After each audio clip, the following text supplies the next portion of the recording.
Hey everybody. Um I just didn't want to wait anymore. I just thought it was weird. I just didn't want to wait anymore. I know that might seem like that I shouldn't be doing that, but at the same time, can't help it. Okay, we're gonna start off with some fun stuff. Real quick, before I do anything else. Here's the rules for super chats, by the way. Let's keep it to one per person per week. All super chats requested will be done. All submissions. Now, the reason why is I want to give everybody a chance to get some requests in this week. I've got a few requests that I've been backlogging that finally hit the level that I want to do them, and I want to get them done. For those who are doing super chats, I know it's because you're trying to support the channel, you like what we're doing here, and you want to help out. Thank you. Thank you so much. But we don't want to dominate the channel either, because that's just not fair. So, do this. I'm gonna slide this much better. Better like that. All right, let me make myself a little smaller, just a little bit. There we go, much better. Okay, let's get this out of the way. Warning: this is meant as a joke, not a proper guide to D&D. You will not learn anything useful here.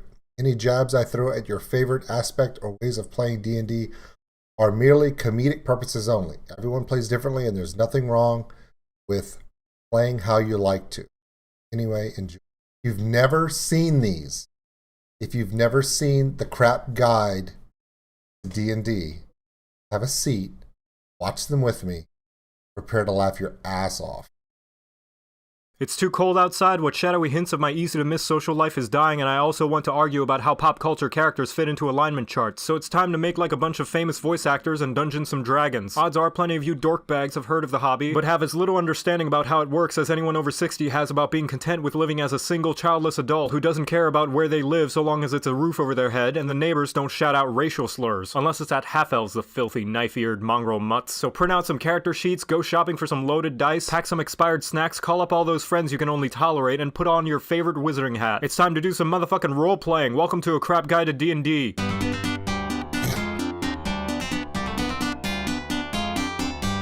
Do you like hitting things? What am I saying? Of course you do. Everybody does. I most certainly do. All the time. Like now.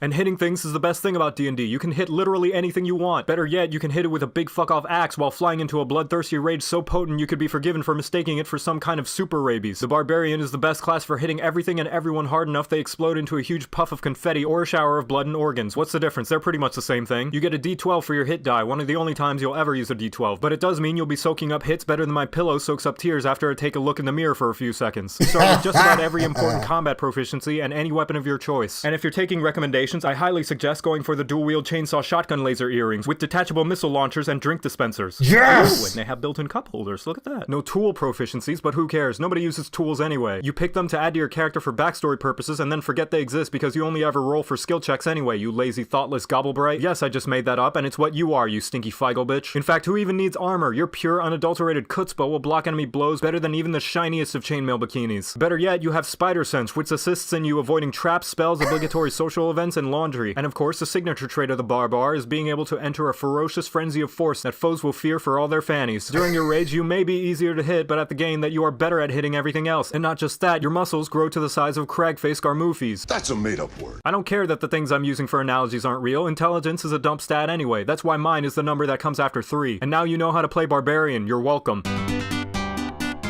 Oh my god. It's so good. Who's next? Bard! Spellcasters, whack. Close quarters combatants, whack. Immobile tanks, whack. Me, I'm tight as fuck. First time playing D&D, I realized I'm too cool for any sort of specialized role. But that was only because I hadn't figured out that there's only one way to play it right. With a sword in one hand and a harp in the other, shouting my greatness from the rooftops, laying bitches and slaying witches. Or is it laying witches and slaying bitches? I can't quite remember. I was too busy giving the tavern owner a reason to stay in business. Welcome to a crap guide to D&D.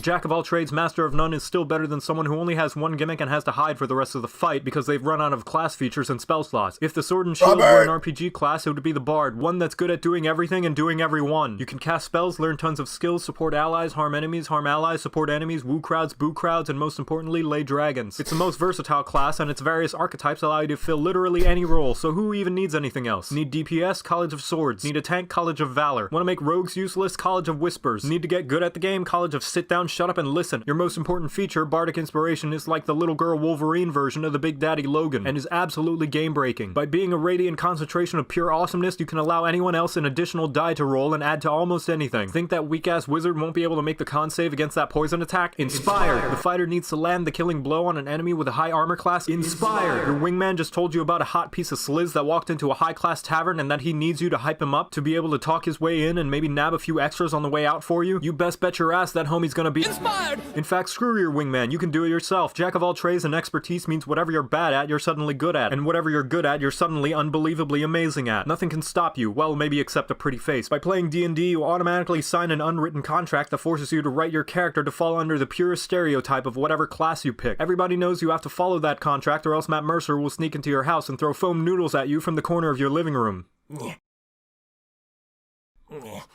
All wizards are smartass eggheads, all rogues are kleptomaniacs, and all bards are lust-compelled sex deviants. It's just the rules, I don't make them. And of course, the main gimmick of the bard is that it's artistically expressive in some way. People usually think this means musician. That's because their brain are like this, while my brain are like this. They can sing, dance, paint, prance, make a pretty dirt drawing with a lance. Plenty of ways to further enhance the battlefield if given the right chance. Now you know how to play bard, you're welcome.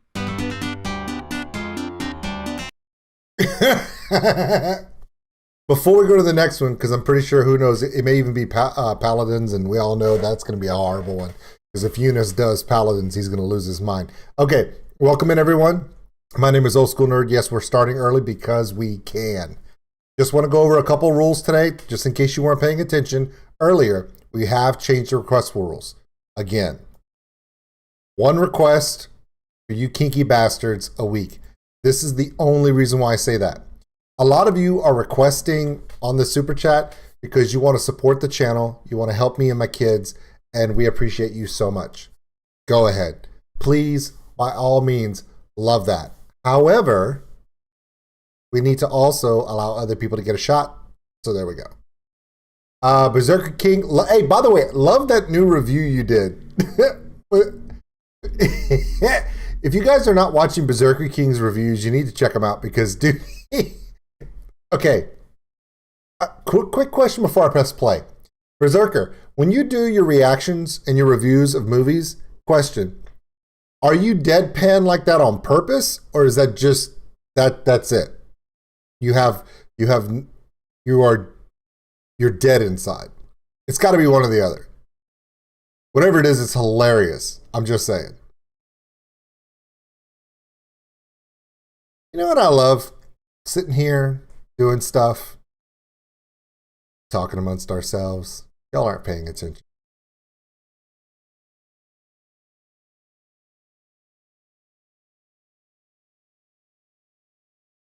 Barbecue pickup? Yeah, Tomb of Annihilation. Yeah, so for those who were here yesterday, I posted it up.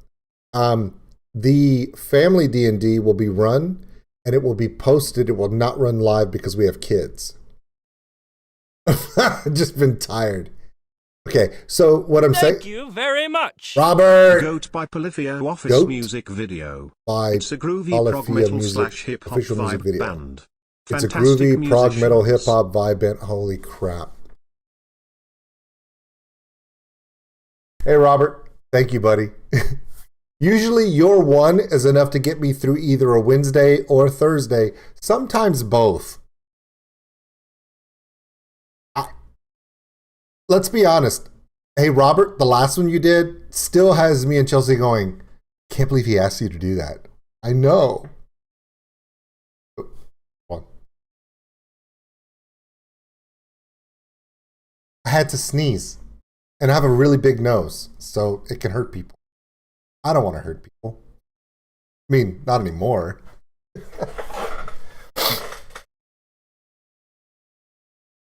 Oh, that August Burns Red was good. It was really good. It was really good. Okay. Now that doesn't mean that just because you put a super chat in, that you can't do anything else on the video. You can make requests, you can comment. If you're a Patreon member, you need to start sending them there because I'm going to start listing Patreons and start knocking those out. Don't worry, next band he's getting in Texas. Okay, let's see which one happens next, shall we? We just did the Barbarian, we did the Bard. Let's see if we can mess with Eunice. Now this may sound rather odd, but sometimes the best in the squad is the one with the cross who can smite like a boss by harnessing the bitch slap of God. With a mace that even ogres will flee, you'll cast and crush things with glee. Some think they're not strong and those people are wrong. Welcome to a crap guide to D&D. Here comes the cleric. Yeah. The support is someone everyone wants on their team, but nobody wants to be. Lucky for you, the cleric is like a support that decided to buy a taser after being too fed up with being told to heal the barbarian who ran into a 1v20 encounter. Clerics are the religious fandoms in the D&D world that are so crazy into their deities that they've turned their fangirling power into something that can actually pack a punch. Having the same armor proficiencies as a fighter and the self-sustaining capabilities of a paladin that's been juicing with unicorn hooves and dragonborn acid. They have so many teeth-grindingly infuriating spells at their disposal on top of all that dungeon masters all over the world universally agree to ban clerics from the game so as to not make encounters absolute nightmares to give proper challenge without throwing approximately 20 black dragons at one cleric alone to keep it balanced. Spells like Flash Gordon, Buddy Cop Weapon, and Does My Hand Smell Bad to You are so stupidly strong at such a low level it's easy to forget why so many uncultured swine consider the cleric a designated healer. Anyone who does has either never played the class or considered the sword and shield a viable weapon in Monster Hunter.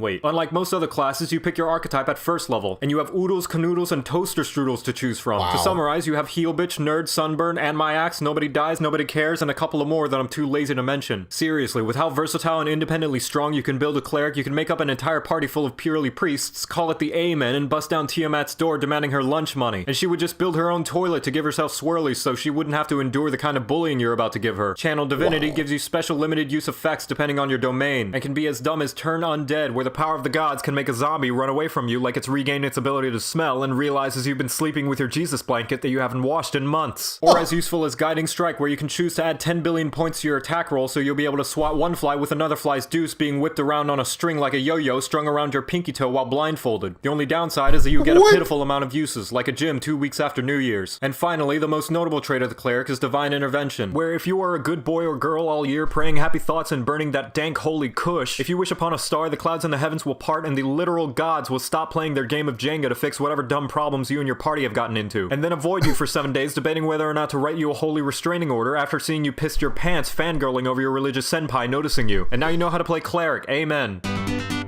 Oh my god, dude. That's hilarious stuff, man. That's way too funny. I don't understand tree huggers. What is...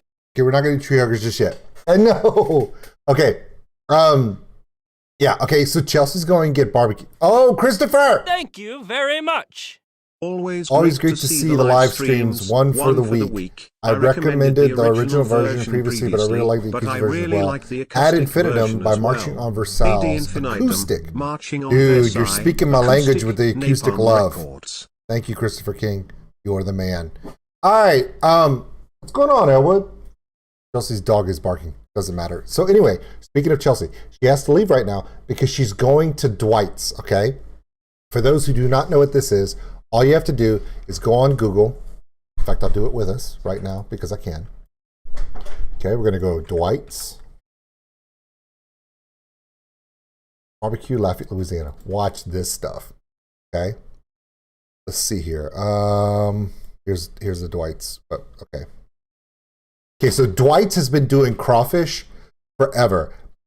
And they do hamburgers, they do plate lunches, everything else. But what they are known for, and it is literally probably some of the best in the world. Now, for those of you who live in the South of the United States, or you live in Texas, or you live in Korea, when I say that this is the best barbecue on the planet, I am not trying to pick a fight with you. I'm just not. But when you want to take Cajun style flavors and infuse them into a good barbecue, nobody touches Dwight's. Nobody. They've been doing barbecue plate lunches on Sundays since I was a kid. I think the first time we had it, I was like 5, which means they've been doing it for over 40 years, right? Check this out, dude. And when I tell you they do full length beef ribs, they do full length pork barbecue, not the baby backs, like the whole rib out. They do, no, it's not vinegar base. It's slap the shit out of your mom base. It is so good. They do a Cajun spice rub on it. Then they smoke it overnight, okay, for like 14 hours. Then they baste it with a combination of a sweet honey and more Cajun spices into it. So it has a spicy kick, but it's sweet and it's yay. So August, October time to try Scandinavian crawfish party. I don't even know you can do that. Y'all even have crawfish there? I doubt it. Okay, so yes, it is amazing. So here's the thing, like, so every Sunday, I mean, okay, people literally will wrap around the building, and just like a regular smokehouse in Austin. The difference is if you call ahead, you could pick your pickup time and what you want. You walk in, give them your number, give them your last name. They hand you your food, you pay for it, you walk out, you come home, and everyone gets to watch me shove it in my face. It's great. Okay, here we go. Back to the video. Back to the video. Eunice, I would love to go to a Scandinavian crawfish party. I just don't think you guys have crawfish there, do you? I mean, not like, no. Dude, to have a crawfish party, you would need like sacks. What? Where do you get crawfish from? And you do understand when I say crawfish, we don't just like, you don't get like a dozen crawfish. Congratulations. We do like sacks, like hundreds of pounds at a time. It's weird. I'm weird. It's okay. Okay, so here's the thing. You would need approximately per person, you'd need between 5 and 10 pounds of crawfish per person to do it the way we do it. And I would probably need to order and ship you all the stuff you need. Because the spices and stuff. 10 to 30. Thank you very much. Smiley face. What? Here's a new band about, for you insects. Oh, hey. Live in Here's a new studio. band for you For this insects song, by the singer Darko almost Us, died live in doing the studio. vocals for For it. this song, the singer almost died doing the vocals for it. Well, pledge to the craft, bro. So, no, totally get it, Eunice. I would love to do it, but if I did it, I would have to come and I'd have to be the one to cook because it's just the way I do it. I cannot help myself. It's just my love for it. Okay, let's go on. Hey, we're doing Druids now. Ready? Druids. Freaking Druids. Also, Berserker King, if you guys are not checking out his channel, check it out. Because you know what? He's a little deadpan, which is awesome, but his insights into the stuff that we watch, totally what I would think. What has the environment ever done for us? It's not like it provides oxygen, resources for tools, housing, clothes, food, and technology or anything important like that. And it's definitely not like it's home to various species of plants and animals required to keep the ecosystem alive to continue to feed mankind's insatiable appetite to destroy, consume, and rebuild in his own image, ultimately resulting in the annihilation of the very world that brought him into existence. Nah, fuck all that. The environment clearly exists for us to skin innocent animals that are minding their own business so we can wear them as high fashion. I mean, just look at bears. All they do is steal my chips and shit in my backyard. Well, guess what, Yogi? It's payback time. And what better way to give it than undercover as one of their Thank own? you They'll never see very it coming. much. Welcome to a crap I guide to seen you D&D. enjoyed the groove of Leo's Feel Good Okay, cover by before the we start getting Gorillaz. into Druids, The song Humility by the Gorillaz Death also Reaper. has an awesome groove as I've well. seen you've enjoyed Highly the groove of recommend Leo's Feel Good Cool cover by Face. Gorillaz. The song Humility by the Gorillaz is an awesome groove as well. Highly recommended. Wow. I've never had anybody request me do Gorillaz before. Thank you. Hey, old school nerd. Thank you for reacting to my latest, my request last week. Made my day. Hey, Bob, that was a good one, bro. That was awesome. Bob came through this last week. It was a good one. It was one of my favorite reactions of the week. It was really good. I liked it. It was my pleasure, Bob. Let's talk more about Druid, shall we? The Druid is what happens when a ranger decides to fully commit to being a furry/hippie instead of just half-assing it because they're only trying to impress that sexy dryad they met in the forest that one time. They're primarily a casting class, but unlike clerics with their holy senpai, warlocks with their sugar daddies, bards with their awesomeness, or sorcerers with their rich magical parents' inheritance, Druid's magic comes from Mother Nature, and from first-hand experience I can tell you now she's an absolute bitch. Shut up, bitch. At second level, you can fulfill every furry's dream and transform into an animal, but not just any old lameo neon-colored oversaturated mess like Arjun Darksmelt the Rainbow Dog with an indie band t-shirt over there. No, I mean cool animals like my original character, Grabblejean, the nocturnal giant toad. Don't steal! Your archetype will be based around whether you want to be part of the forces of nature or if you want it to work for you. To list them off, land for different flavors of spells, moon for when you want to take your persona to the next level, dreams for if you secretly want to play a cleric, shepherd for if you want to be king of the wigglers, spores for if you want to reenact The Last of Us, and twilight for that sweet, sweet edge. Just like all the classes, your features improve with your level. Where druids differ is that their animal-related features mean that the beasts you summon or wear fursuits of don't necessarily get stronger, but rather they're thrown into the garbage and replaced by things with increasingly more fleas. Moreover, they gain additional features a regular animal couldn't imagine if it was high on devil weed, which gets fucking terrifying at later levels. Imagine this scenario. You're walking in the woods, there's no one around, and your phone is dead. Suddenly, spiky thorns sprout out around you, making movement painful. An adorable bunny rabbit sitting in front of you, seemingly harmless, suddenly starts shooting giant bees out of its eyeballs and turning the tree branches around you into black mambas. Design an encounter for that, Dungeon Master. And now you know how to play Druid. You're welcome. That's awesome, dude. Okay, so the next one is Fighter. Yeah, I shared the one on Barbarians with Mike yesterday because Mike plays a Barbarian in our family game. For those who do not know Mike Alvarado, he was the other dad that was sitting next to me when we did a couple of reactions about a month ago. Also, Mike picked to be a Barbarian in our family game, and so far we have not fought anything. He is going nuts. He's losing his mind, but as a good father, he's kept his mouth shut and said, "Good job, everybody," with a smile on his face, thinking, "Oh, if even a rabbit comes out of a bush." You can tell he's like, "Ooh, one rabbit, man." Just like these little these little forest nymphs come out of the woods, right?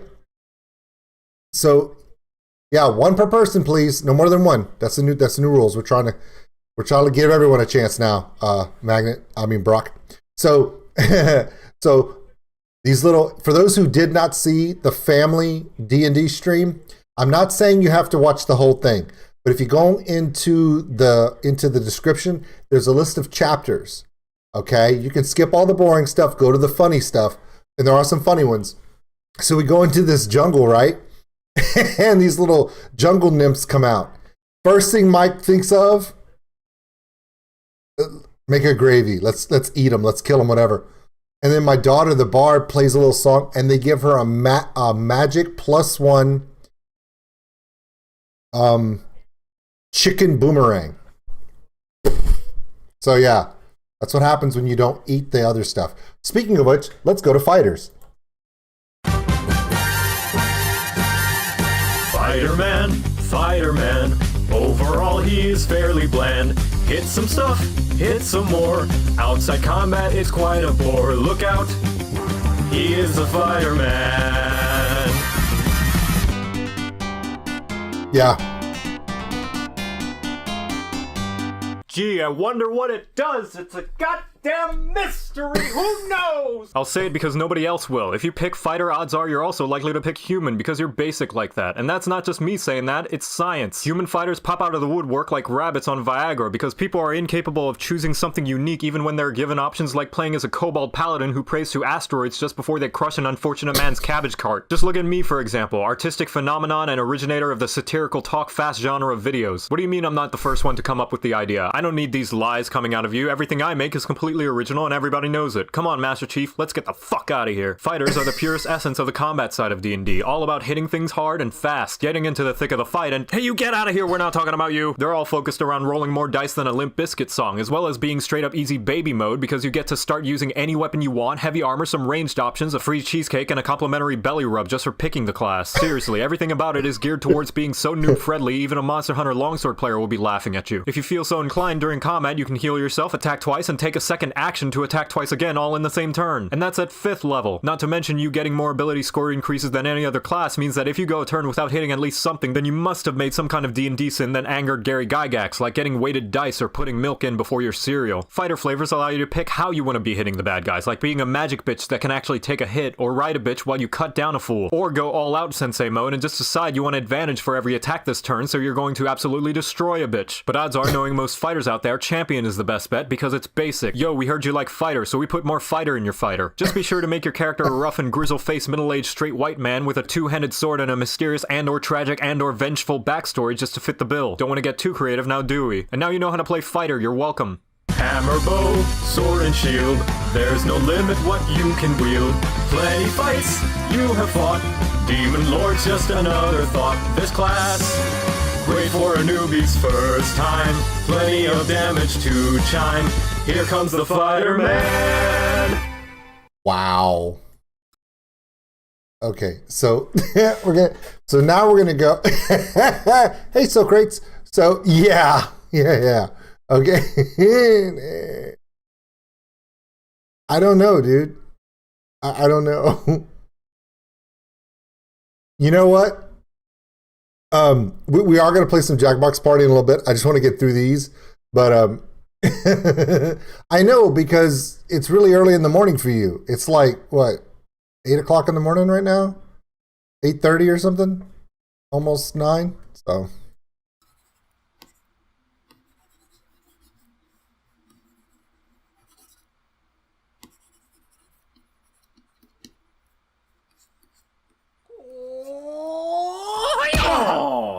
Why? Because, bitch, you were taking too long. Welcome to a crap guide to D&D.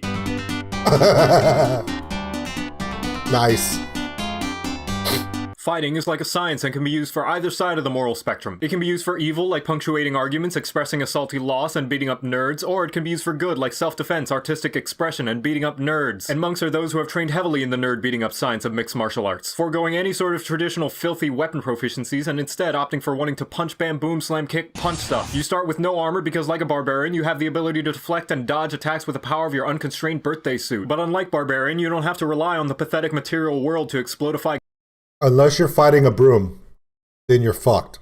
Goblins, you have your knuckles. Martial arts training means you can serve up extra punchables for the bad guys as a bonus action, so no matter how you're doing as Mama said, you'll be dishing out more pain-induced fistings than two lesbians who consider watching porn as a reasonable substitute for sex ed. But it's not all coochie destruction. The monk is a slippery piece of work who's really good at avoiding any oncoming fistings, like a millennial trying to get their life together avoids self-care, by catching them if they're a fist projectile or dodging out of the way if it's an area of fists. As you grow stronger, you can translate a fist if it's punching in a different language, and avoid any infections if the fister forgot to take a shower that night. As a monk, your shtick is the key feature, but since I can't come up with any way to make this section much funnier, and also because key translates to poop in Thai, that's how I'm going to refer to it from now on. You gain more and more poop as you level up, and you can spend your poopy points on various skills to do all sorts of things, like stun people, reroll saves, mask yourself and turn invisible, and any other number of crazy things based on which anime you want to imitate. I would recommend Kensei so you could use the dual-wield chainsaw shotgun laser earrings if it weren't for the fact that every other archetype was just cooler in every way, wearing fancy outfits and taking the time to actually learn how to fist properly. Oh man, what a tough decision. Do I want to use a pokey stick or do I want to fire Hadoukens and Kamehameha blasts? What an enticing decision. I'm really gonna have to think about. Don't stop, we're in luck now! And now you know how to play monk, you're welcome. Oh god. That explains a lot. Poopy points, I know. Boy, I love the smell of justice in the morning. There's no— Eunice, are you watching?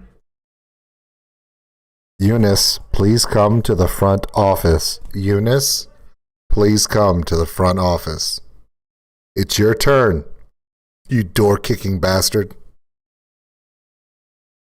nothing more satisfying than knowing the good name of Sword and Shield has traveled so far and wide that not even the Pokemon games are free from their incredible, awesome influence. And it's about time too. You think I created this series to entertain and inform ignorant whelps of great hobbies their miserable lives are missing out on? Fuck no, it was to enforce the mighty name of the one true weapon pairing that triumphs all others. And if anyone were to step out of line, I'd bring down the wrath of which tear-ass children tell their parents to scare them before bedtime, and then collect the aftermath of the pants they all shit because it makes for great fertilizer. Welcome to a crap guide to D&D. Oh my god. Do you want to tank? Do you want to fight? Do you want a class that'll instill fright, take up some plate, and keep the goblins in sight? Because you want to make sure they eat this paladin smite! The Paladin is the first on a short list of hybrid-style classes, stealing a mix of features from both the fighter and the cleric, meaning it's better at physically painting the walls with blood than a cleric, but more gooder at grammar and spelling than a fighter. But it's also one of the few classes where role-playing becomes somewhat important. What? Role-playing in my role-playing game? They really should have put some kind of warning label somewhere. I'm not submitting to this shit. If I wanted to follow some sort of code, I'd become a pirate so that I could at least plunder some booty while I'm at it. Otherwise, fuck you gods. If you want me to play your game of ethics, you can kiss my shiny plate-mailed... Alright, fine, just follow the code and don't do anything stupid that'll cause you to lose your paladin privileges, like a spoiled rich kid who's upset that he doesn't get a 4th Maserati to crash. Like the other all-up-in-your-grill-style physical fighting classes, you gain proficiency with every goddamn combat-oriented item in the universe. And yes, that does technically mean that you can optimally play a paladin without a shield and not have to worry about being a less effective contribution to your party, but if you do that, I'm telling you now that you're wrong and I hate you and you're a big, smelly doo-doo head. As a resident big fuck-off bringer of divine justice, your job is to harness the power of holiness, or whatever other wacky power, depending on what oath you pick, to have everything else die while they bounce off of your full frontal crusade like a turd in the wind. That's true for just about every combat-focused class, but the Paladin is especially good at it, what with having the aforementioned fighter-cleric combo skill set. You get multiple attacks, channel divinity, a free vaccination, casting abilities, more auras than that one silly anime that nobody likes, which means you'll be so jacked that your mere presence will muscleify any nearby allies so that they look like a typical character from said silly anime that nobody likes. And lay on hands, a pool of health you can use to heal yourself or give a single hit point to your ally because that's all they deserve for not letting the rogue check the obviously booby-trapped room first. But we all know the real reason anyone picks Paladin, and that's to never cast any actual spells, but instead use your spell slots to imbue your weapon with various flavors of smite! Because what good is striking down the heretics and heathens of the realm if it's not in the elemental attacking equivalent of your god sports team colors? You can smite with fire, laser pointers, brain freezes, sick bassy drops, and cheese! Cheese for everyone! Sorry, I meant force. Force is what it says. What is this, Stargate? And now you know how to play... Wait a minute, what the hell is that noise? Wow. It's so true. Hey, Daniel. Hey, Rogoso. Hey, Dave. Dave and Joe Teeters here. Nice. Just to give Thank you very much. Whoa. Deus Hey Vult. there. Hold on now. Deus Hold on Vult. now. Deus Vult. And yes, You- I really Eunice. want you to check out Apocalyptica. Okay, before we read that, everyone understand we've changed the rules. 1 super chat per week, please. 1 super chat. I need to change that.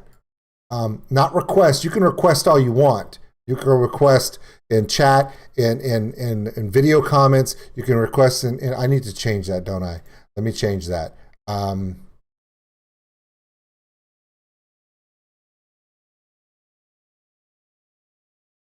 Okay.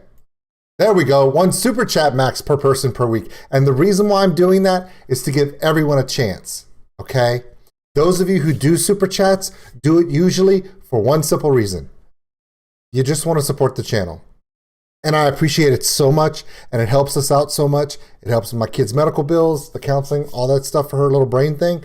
Totally cool. You guys rock. I also want to give a chance to the Patreon and the comment people to all get chances. Okay, so I love all of you. Make them count. Make them good, because you only get one. All right, back to it. Yeah, absolutely. DS Volt, and yes, I really want to check you out. Apocalyptica Utamo. All right. Okay, Apocalyptica, you got it, dude.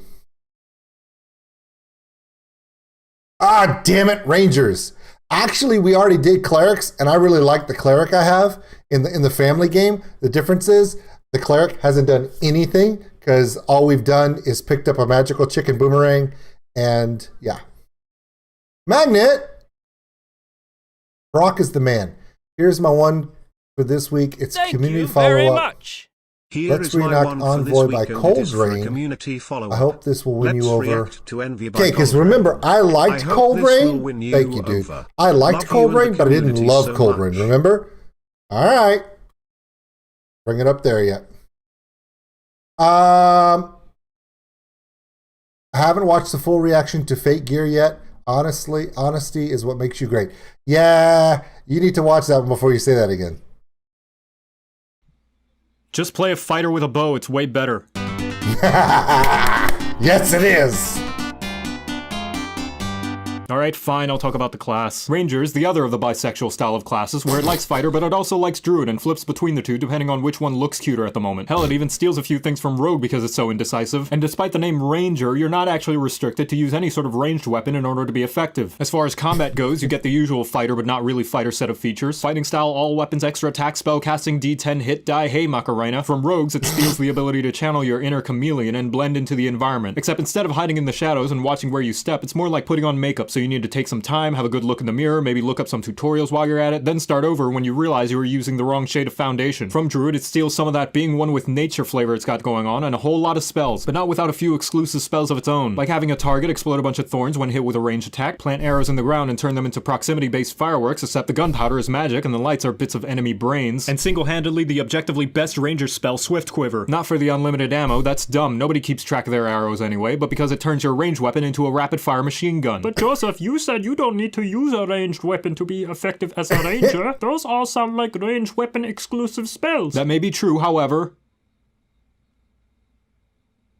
Anyway, when it comes to actual unique ranger features, you can use the power of racism to decide what kind of creatures you're going to perform extra potent hate crimes on, and preferred terrain, where you can pick your favorite environment, and after trotting around picking flowers or litter, depending on what it is, you can become a fantasy Bear Grylls, which is basically real-life Bear Grylls, except with a kobold crew filming you instead. And if you worry that that sounds too situational, and that if you picked a forest terrain and the entire campaign took place in the snowy mountains would mean the feature would be more useless than a football player who got tapped on the shoulder and started clutching their knees crying in the fetal position, don't worry, you're right, and it is. What isn't situational is just about everything else involving the environment. You can sense what kids are trespassing on your lawn and then not have to worry about the weeds that might otherwise slow you down from catching them and giving them a good weapon! When it comes to flavors of the no really trust us, you can totally use melee and still be a useful class. You have Pokemon Trainer with a gun, like rogues but even dodgier, literally a monster hunter, thinking with portals, and pew pew pew pew pew! Alright, let's address the beholder in the room. The vanilla incarnation of the ranger has a reputation of being less useful when compared to the other classes due to questionable abilities and how they function. That's not to say the class can't be useful or powerful in the right circumstances, but some consider the ranger's situational and sometimes underpowered features to leave something to be desired. However, there's nothing wrong about talking to your DM about changing how certain skills work, if that happens to be the case, so that you can have more fun at your role-playing table. But you know what? At the end of the day, it's not about how many numbers you can do to the bad guys, but whether or not you can shoot spikes out of the ground while firing bolts from your heavy crossbow atop a feathered velociraptor. Yeah! And now you know how to play ranger. You're welcome.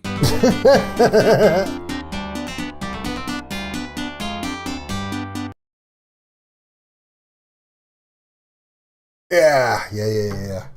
Does D&D have a kinder class? I don't think we have kinders in our game. I don't think so. But yeah. When you said kinder class, I thought you meant like KINDR, like kindergarten, like easy class. Yeah, we just talked about those fighters. Anyway. Ever since I was a child, I had to grow up on the street. Suffering I've had to endure to... Alright then, I'll see you later. Wait, no, you were supposed to be deeply interested and ask me more about my backstory.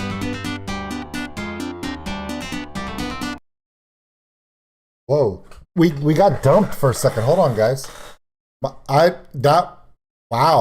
That was weird. Hold on. We're back up. We're still here. That was weird. You know what? I'm tired of being another cog in the machine of an adventuring party. I'm going off on my own, following my own creed and doing what needs to be done. That's right, I'm going rogue.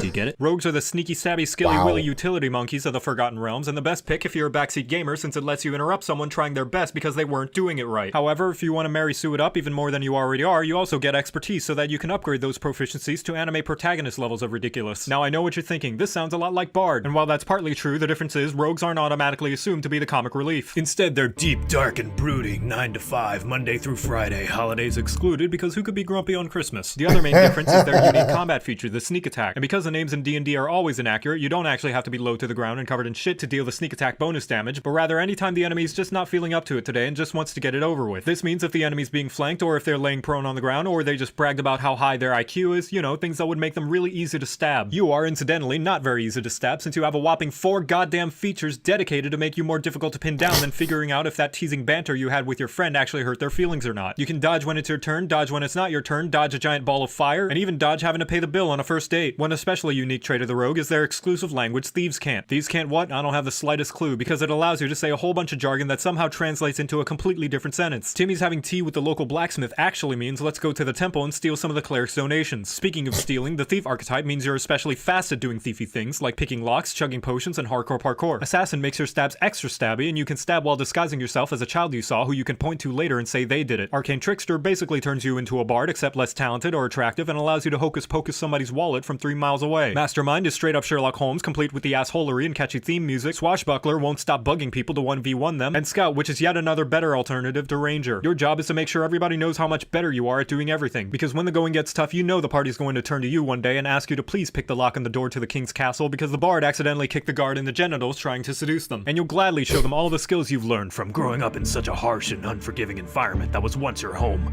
forcing you to learn questionable means and morally ambivalent beliefs in order to survive. Just try not to cut yourself on that edge while you're at it. And now you know how to play rogue, you're welcome. Wow.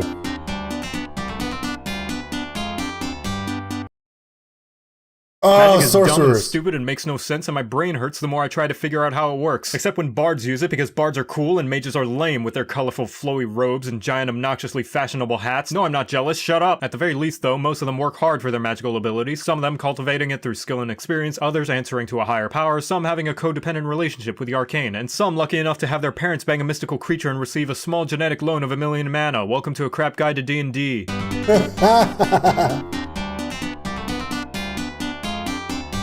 Get your stupid hats ready, it's time for the casters, where your weapons suck, your armors suck, and your martial skills are closer to that of the average D&D player. Instead, you'll be relying on the mystical, magnificent mass of magics. Except in this case, not really relying on, and more like bullying it into doing what you want. Sorcerers are those who disrespect the rules of magic and can easily manipulate it like it's some young adult who's desperate for food that isn't microwaved or takeout. Maybe that's why your hit die is the one used for Monopoly games. That's right, a pathetic D6, which likely means the DM won't have to do much to make you piss your pants in fear. The Cirque du Soleil's metamagic feature means you can enhance the spells you cast by paying off the essence of arcane with the inheritance money you got from your magical parents, and allows you to influence your spells to take on a variety of effects to your liking. Its effects include, but are not limited to, biased AoEs, angry AoEs, spells that gotta go fast, say, "Nuh-uh, I totally got you, I hit your shirt, clothing counts," get an extended spell warranty, double penetration, or even cast with the sound of your armpit farts if you don't feel like talking that day.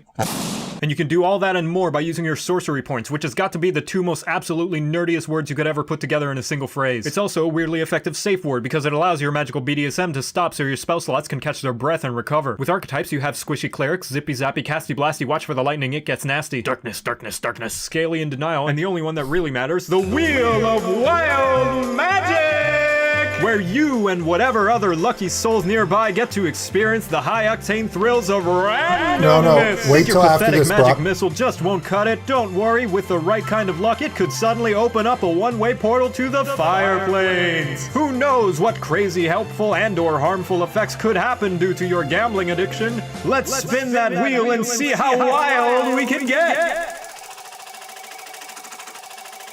I may have spun it a little bit too hard because of my stonkingly huge muscles, so we'll just let that go for a while. Now, the main difference between the 3 arcane casters is how they get their magic. While wizards take years studying for the ACT and warlocks keep having to pay interest to their demon lord shareholders, sorcerers' magic comes from the fact that they were born inherently talented instead of needing to do any actual work. That's why your casting ability is charisma, because we totally need more of those, and just because you can cast spells doesn't necessarily mean you're smart. But who cares what's smart when you can cast big spells with big effects so your big numbers can turn the big baddies into big piles of giblety experience points. Insert fireball joke. And now you know how to play sorcerer, you're welcome.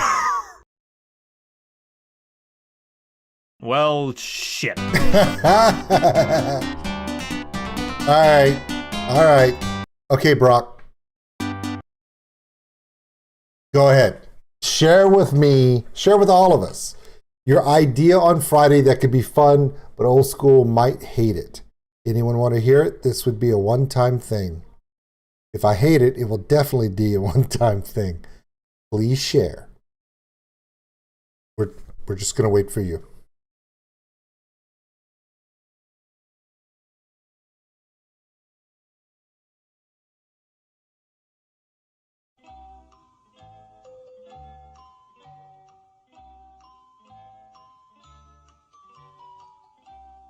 Oh, okay. Yeah.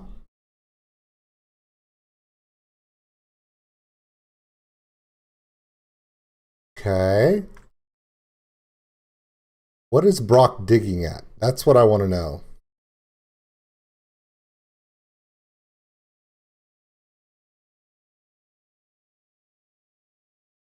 No, no, no, no. Please don't make me do, no.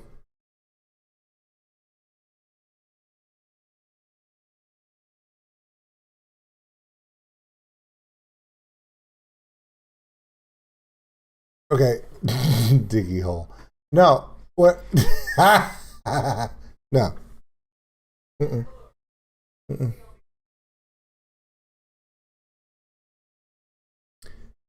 Brock, technically anybody in the chat could do that right now.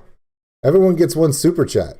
You're just doing this because you've already used your super chat for the week, and you can't ask me to do that one now. See? See, that's what happens. No, Brock, it's a horrible idea. We don't need everybody to super chat $1. All we need is one person to request it, and I'll do it. The problem is you've already used your super chat, so you can't do it. That's all. Yeah, you could ask on Patreon. That'll work too. You could. You know what? You know what I'm going to do? I'm probably going to wind up doing the original now, just because you brought up this crazy idea, and I'll do it for free just to mess with you. So great, checking in with how about some Shepherd's Rain song Le Manu? Thank you very much. How about some Shepherd's Regin song Le Manu? Le Rock on Manu? gesture, smiley face, rock on All right. gesture.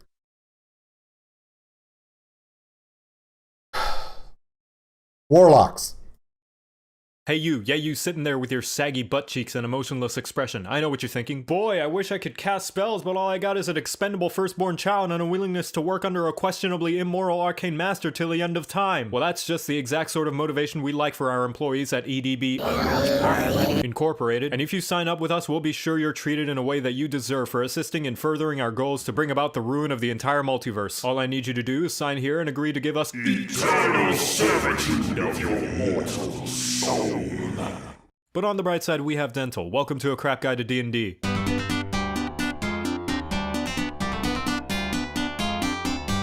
So you want to use magic, but only as much as you want to hug that one family member you keep seeing at reunions, but aren't quite sure how you're related. Then you may want to be a warlock, the fake gamers of the Forgotten Realms. How warlocks differ from the other casters is that the amount of times you can cast your spells before running out of spell slots is absolute shit. Instead of having a set number of spells for each level of spell slot, you get a maximum of 4 spell slots for all your spells up to 5th level, and that's it. And a few other ones, but nobody cares about those. The flip side is that the spells you cast are always at their max level, and instead of having to take a long rest to get those slots back, all you need is an hour to have a wank, have a biscuit, and you're back on your feet. But you know what? Fuck real spells. You may think you're a caster, but really picking this class is purely an excuse to do nothing but cast everyone's favorite cantrip, Eldritch. Cast it at weddings, funerals, beach parties. Or you can just cast it randomly because the party's taking 5 hours to buy a single dagger from the shopkeeper and you're bored. Aside from casting nothing but Eldritch all day, the main draw of the Warlock is the fact that it's the greatest game of dress-up dolls of all time. Eldritch Can't do Aqualung because I can't do a reaction to a song that I pretty much know by heart. Jethro Tull is old for me, dude. Invocations allow you to custom tailor your warlock so that it suits you better than my form-fit Kieran assless chaps. You can talk to animals without needing to cast a spell, go straight up invisible whenever you want, but most importantly, there are invocations that allow you to customize your Eldritch so that whenever you shoot your gobbledygook at whatever poor sap that looked at you funny, you can pull them forward and do your best scorpion impression, snipe them from 2 blocks away, or make the beam of arcane destruction smell like strawberries if you like. But it's not all fun in Eldritch because remember, you've signed a pact with a patron, so your power is being loaned to you from an all-powerful arcane sugar daddy. So you will have to pay interest if you want to make sure all that magic stays nicely tucked into your Eldritch sack. Luckily, they're not like bank loans because you can actually pay them off and they're not always inherently evil. You have the choice of being bossed around by a literal devil who decided to make you their favorite person, so they're gonna be your mommy for a little bit. A skeleton who ironically refuses to let you die because you still owe him 2 platinum. Fairies who are just straight up assholes. Gods, so you're basically a cleric now. Literally Cthulhu. But forget all those because the only real option is to have your patron be a magically possessed sentient sword and shield that yells fuck when you swing it. Basically, you have such a huge amount of options to choose from with how you build your warlock, it's very unlikely any 2 warlocks will be the same. So get your shopping baskets, light some candles, have fun customizing, oh, and remember you have to sacrifice 3 more babies by the end of the week or you're fired! And now you know how to play warlock, you're Wow! Hey, Mike.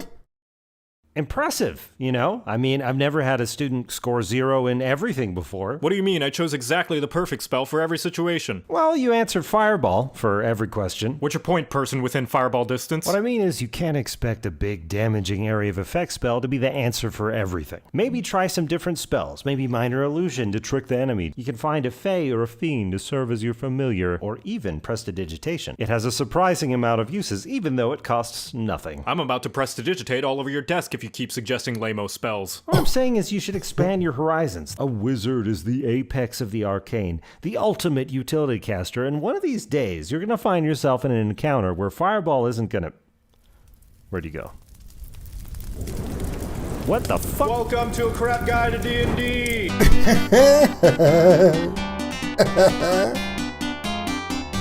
The classic, the OG, the frail old man with a stick that shoots magic missiles at a few goblins and then has to go door to door telling his neighbors he's a registered hex offender. The wizard is the most powerful class if you ignore any other classes that are stronger, which are all of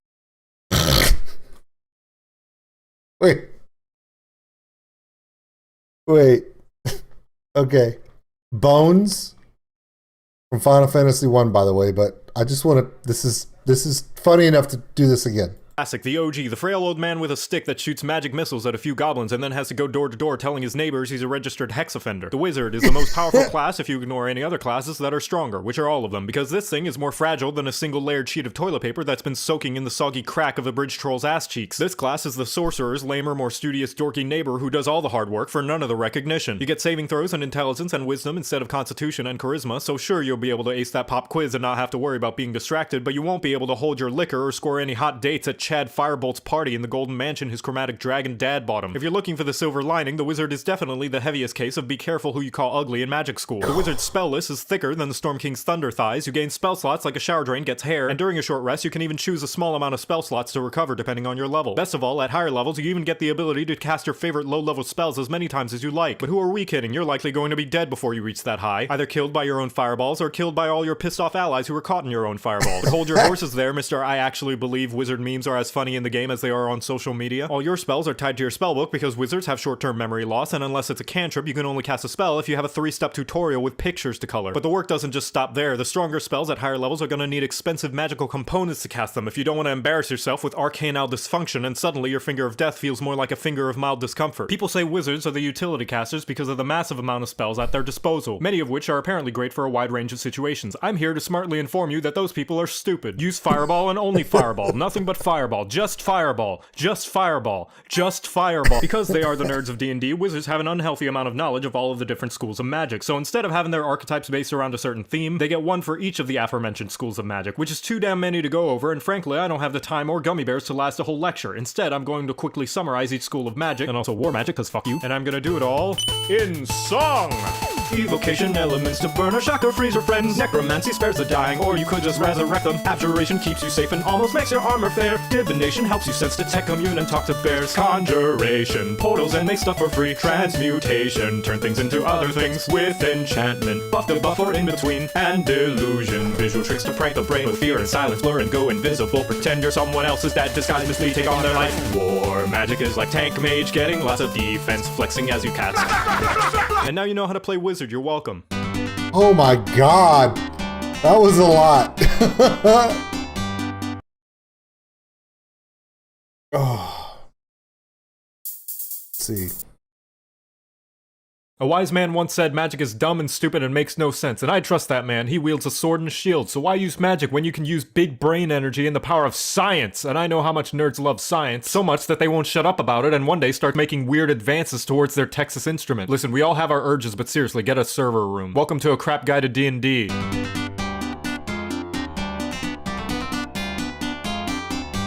It's about damn time we got another intelligence caster. The stat is about as commonly used for spellcasting as your bedroom is used for sexy times. The artificer is an inventor who decided traditional magical means by accomplished wizards and scholars are too mainstream and decided to come up with their own magic spells and items after reading 2 articles by angry moms from Baldur's Gate who discovered casting real spells can actually give you genital flumps. Checkmate, sorcerers. Instead of that, you can tinker with items to imbue them with special properties like turning it into a flashlight, turning it into a scented candle, or turning it into a phone that can only record and play vines. The best part is that once you give the item the properties, it lasts last forever, so go have fun enjoying your 7 seconds of fame before the service shuts down and you become a struggling vlogger. And speaking of messing with the natural properties of items, as you level up you gain infusions, which allow you to turn that sex toy you hide in the dresser from a basic vibrator to a vibrator. Infusions include, but are not limited to, boring stat increase, Thor's hammer, item dupe glitch, and go gadget blink-a-boots!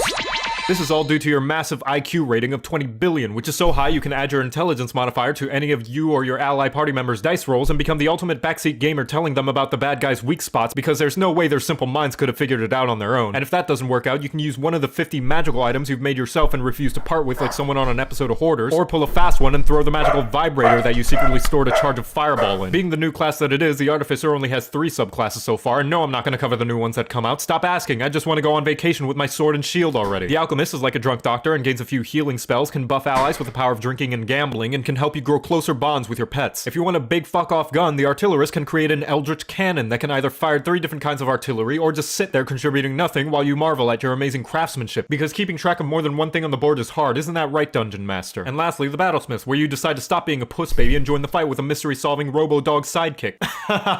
Ranger. Overall, the Artificer loves making, finding, and using loads and loads of magical items, which means you'll probably forget about half of your inventions, because players can't be trusted to even remember the items they started with at the beginning of the campaign. Just make sure to keep them under good security so the rogue doesn't steal them all while you long rest and suddenly you wake up to the sound of Tchaikovsky's 1812 Overture. Now you know how to play Artificer. You're welcome. Oh my god. So, you picked your class, hold on to your ass, it's gonna get crass cause race, part of the role you can play, some sentient clay, a he, she, or they, a beast who gets real snarly, a regular dude named Charlie, if homebrew is free, a big talking tree, welcome to a crap guide to D&D.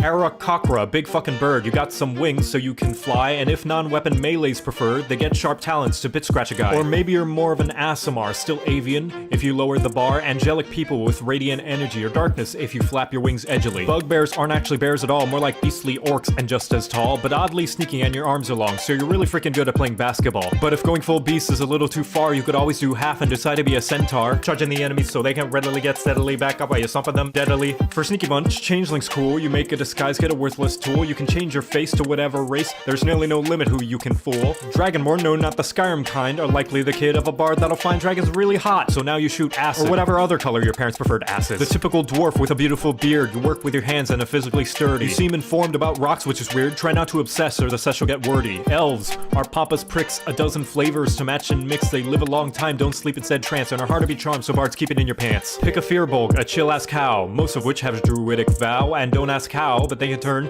invisible, which is a big concern. Genasi, elemental genie bastards, one of 4 elements that they have mastered in some way, lets them do cool shit like waterbend or have a fire-breathing armpit. Githyanki and Githzerai, elves that look like they wanna die, all they're about is how they clash, been around 40 years and their lore's still trash. Short stack, gnome, happy short folk who are smart and wise and cunning and know how to crack into good camouflage, be it sneaking or magic or cool roguish montage. Whack is the goblin, small size hits hard on your noggin, their nimbleness makes it hard to keep pace, they'll hide and bide, quick slide and hit your face. Muscles are in, though I have bias, so the hottest IMO is Goliath. They're 8 feet tall, have steel for their balls, and can shrug off damage like one-man riots. Half-elves, the mutts and mules of D&D, extra points to spend on 2 abilities and skills out the ass. It's the best of both races, and backstories usually come from stupid places. Half-orc, like I said, muscles are in. You're a ruthless brute who fights to win. Your crits get crits, and you can terrify, and if you feel like it, you can say no when you die. If your luck is nasty, the halfling's good. You re-roll ones and win like you should, and you're hard to scare, so go party with a dragon, and you can slip through if it's angry off the flag. And humans get a little bit of everything. They lack gimmicks or special flair or anything, and are all around average. You know how it is, and the perfect pick if you're boring.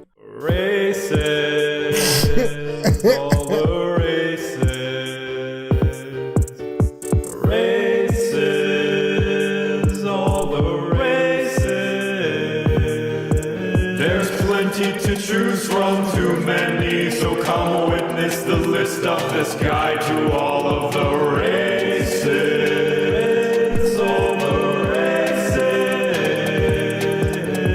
Hobgoblin. They trust in a code, be it God or communism or giant toad. They're a prideful chode, so whenever you fail, the more watch you retry means you go beast mode. If you're an edgy avian, Kenku sneaky, agile and crafty and can easily lie. They can mimic voices to be a bit cheeky. Too bad they get bullied because they can't fly. The kobold is a mischievous one. They hate bright light, and there's often more than one. They can trick dumb fools and steal their jewels, but ganging up together can be pretty fun. Guess it's scaly hours, cause lizard folk have sticks up their ass and can't take a joke. They can bite and craft and stay a while underwater, and have hard-ass scales to block cannon fodder. Loxodon are straight-up elephants. They're large size and thick hide make them dense. Got trunks to smell and are wise and mostly merry, but piss one off and you'll see they're damn scary. Wanna breathe underwater? Lokatha is a fish. A straight-up fish. Literally, just a fish. Your armor starts high and get tons of resistance. Stay dry and you die, you're still just a fish. Big beastly bull is a minotaur. Got horns to charge if you run pretty far. Make them shit their pants while you're at it. Being big and scary is a habit. Speaking of, orcs, superstitious and strong, but also often wrong with a -2 to int. That's okay, so to say, you're aggressive and massive. Got angry parents means they're rarely passive. Cat girls rejoice. Tabaxi is here. Obsessed with stuff and quite the sightseer. Fast like a cat, get claws and climb far. Tons of coats like leopard, tiger, and jaguar. Tiefling's a demon with a lot of looks. They're horny and hot and often a provoker. In the lore anyway, a lot of hate. It's normal, I guess, when you're a panty soaker. If you want to be a big reptilian who's strong and hardy, then Tortle has a shell that's AC's a million, so have fun being a hermit immortal. Triton is just an aquatic elf who evolved himself in the continental shelf, and you're basically Aquaman. Fish can understand you. No, they won't do your laundry just because you demand to. The Verdant, like a goblin, but pretentious. Mind powers that make mystics contentious. Bunch of passive shit. What is this, peace hour? Come back and talk to me when you learn real power. You Yuan-Ti pureblood like humans but snaky. Never make a date with one, I hear they're flaky. Manipulative bunch with magic resistance. Don't take their oral offer, no matter the persistence. Fair human mix is the Kalishtar. Got a lot of mind shit that's really bizarre, like telepathy. Dream protectively, like angels if they couldn't be effectively. The Shifters, like a half lycanthrope with 4 different types with exclusive features. You can't transform, at least not fully, so you often look more like a freakish creature. Simic hybrids are a random fusion of aquatic things, like a squid or a crab. Gain bonuses, depending which one, so have some big pincers for new ways to stab. Warforged, robots forged for war, don't have to eat or sleep or breathe, and what's more is you're tanky as well, being hard to steal. The only downside is you'll never truly feel. Vidalkin tells us nobody's perfect. Look like Navi people without the long neck, they get lots of bonuses, so smart's not shocking. Good luck ever getting one to stop talking. And that's the lot, and always remember class race importance is pretty seldom. Use whatever you fancy, make a chubby fighter dancing, now you know how to pick your race. You're welcome. Oh my god, that was a long one.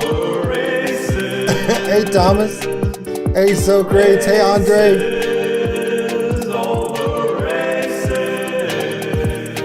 Andre, you could just say hi everybody. It's fine.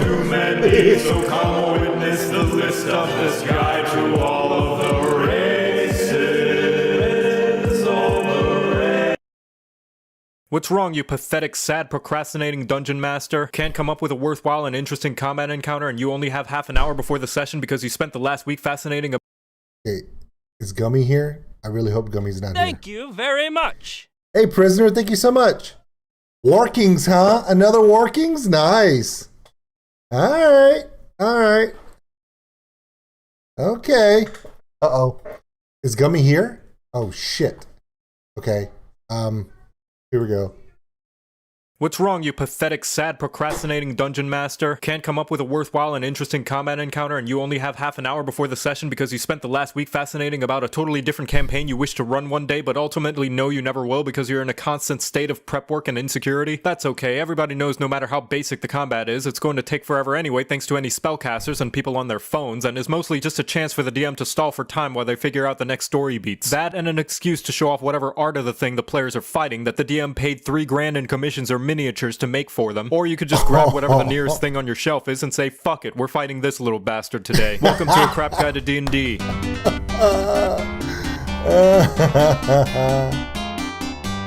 Goblins are one of the most iconic creatures in Dungeons & Dragons, famous for being low and mid-level cannon fodder, having the respawn rate of a seahorse playing Call of Duty, and being overall superior to kobolds in every way. Goblins are what you default to when you have no idea what the party should be fighting because they're just so splattered all over the realm that everyone just accepts that they can show up anywhere. Alright, got myself some milk and cookies for some hunts, and I'll open the fridge and put the milk back where it went, and close the fridge and go get my milk. God, Jesus, what the fuck? Goblins were originally created by the hobgoblins, who one day got really lazy and decided to make a generation of poor saps that they could shove all their baggage onto and then blame for when the economy they don't have a say in gets destroyed. This has sort of evolved into how goblins mostly live in tribes where the biggest asshole is the leader and everybody else is just sort of used to being treated as poorly as a retail worker. That's not to say all goblins are meek little green muppets. Given enough size and numbers and time to prepare an ambush, and even the most basic goblin squads can turn an 8th level party into the aftermath of eating at White Castle. This is because goblins are a culture constantly raiding like they're trying to get world. Michael D. Tight time for something new and a Sumo bit different. Seiko. Sleep tight time for something new and a bit different. I've been wanting to do Sumo Seiko for a while because I saw them on, I think it's Napalm Records. I had a little feature on them. I've been wanting to do it. Thank you, Mike. I'm on it, buddy. First and have a knack for throwing themselves at the first thing they see that looks like they could potentially bite its ear off. They're also somewhat smart. Leaders of goblin tribes consistently placing first in tournaments of Connect 4, and the race as a whole frequently mounting and fighting alongside creatures such as wargs, which are oversized wolves that are perpetually angry as people keep stealing their art off Instagram. If you ever decide to play as a goblin, you'll receive a little bit of dex and con from being agile and resilient little gremlins, and the ability to quickly pussy out of combat like you're at a friend's house and the parents started arguing. And Fury of the Small, where you get to punch below the belt and make the enemy's voice go up as many octaves as your player level. Now that's the general idea of what goblins are supposed to be in the Forgotten Realms, but this is D&D, which means everybody breaks the rules more than an episode of Yu-Gi-Oh! And the fact that goblins are so adaptable to so many situations and environments means that there's no limit to how they can be portrayed or what they can be used for. You can make them mindless monsters that fill the last few empty rooms of a dungeon, or adorable little scamps that the party will adopt the instant they see them, or design them so unexpectedly attractive that it'll make people question if they discovered a new fetish or if it was there all along and this was just its awakening. You too can throw an endless supply of XP at your party while giving them conflicting feelings on stomping on an innocent little cutie pie that was just minding its own business and just wanted a little bit of love. Isn't that right, you sweetie petite? Ow, son of a bitch. And now you know how to use goblins. Booyah! All right, Gummy, thank you. Would you please react to Jet Black Joe, Higher and Higher? It's an Icelandic. Of course it's Icelandic. You requested it. Icelandic rock group from the 90s.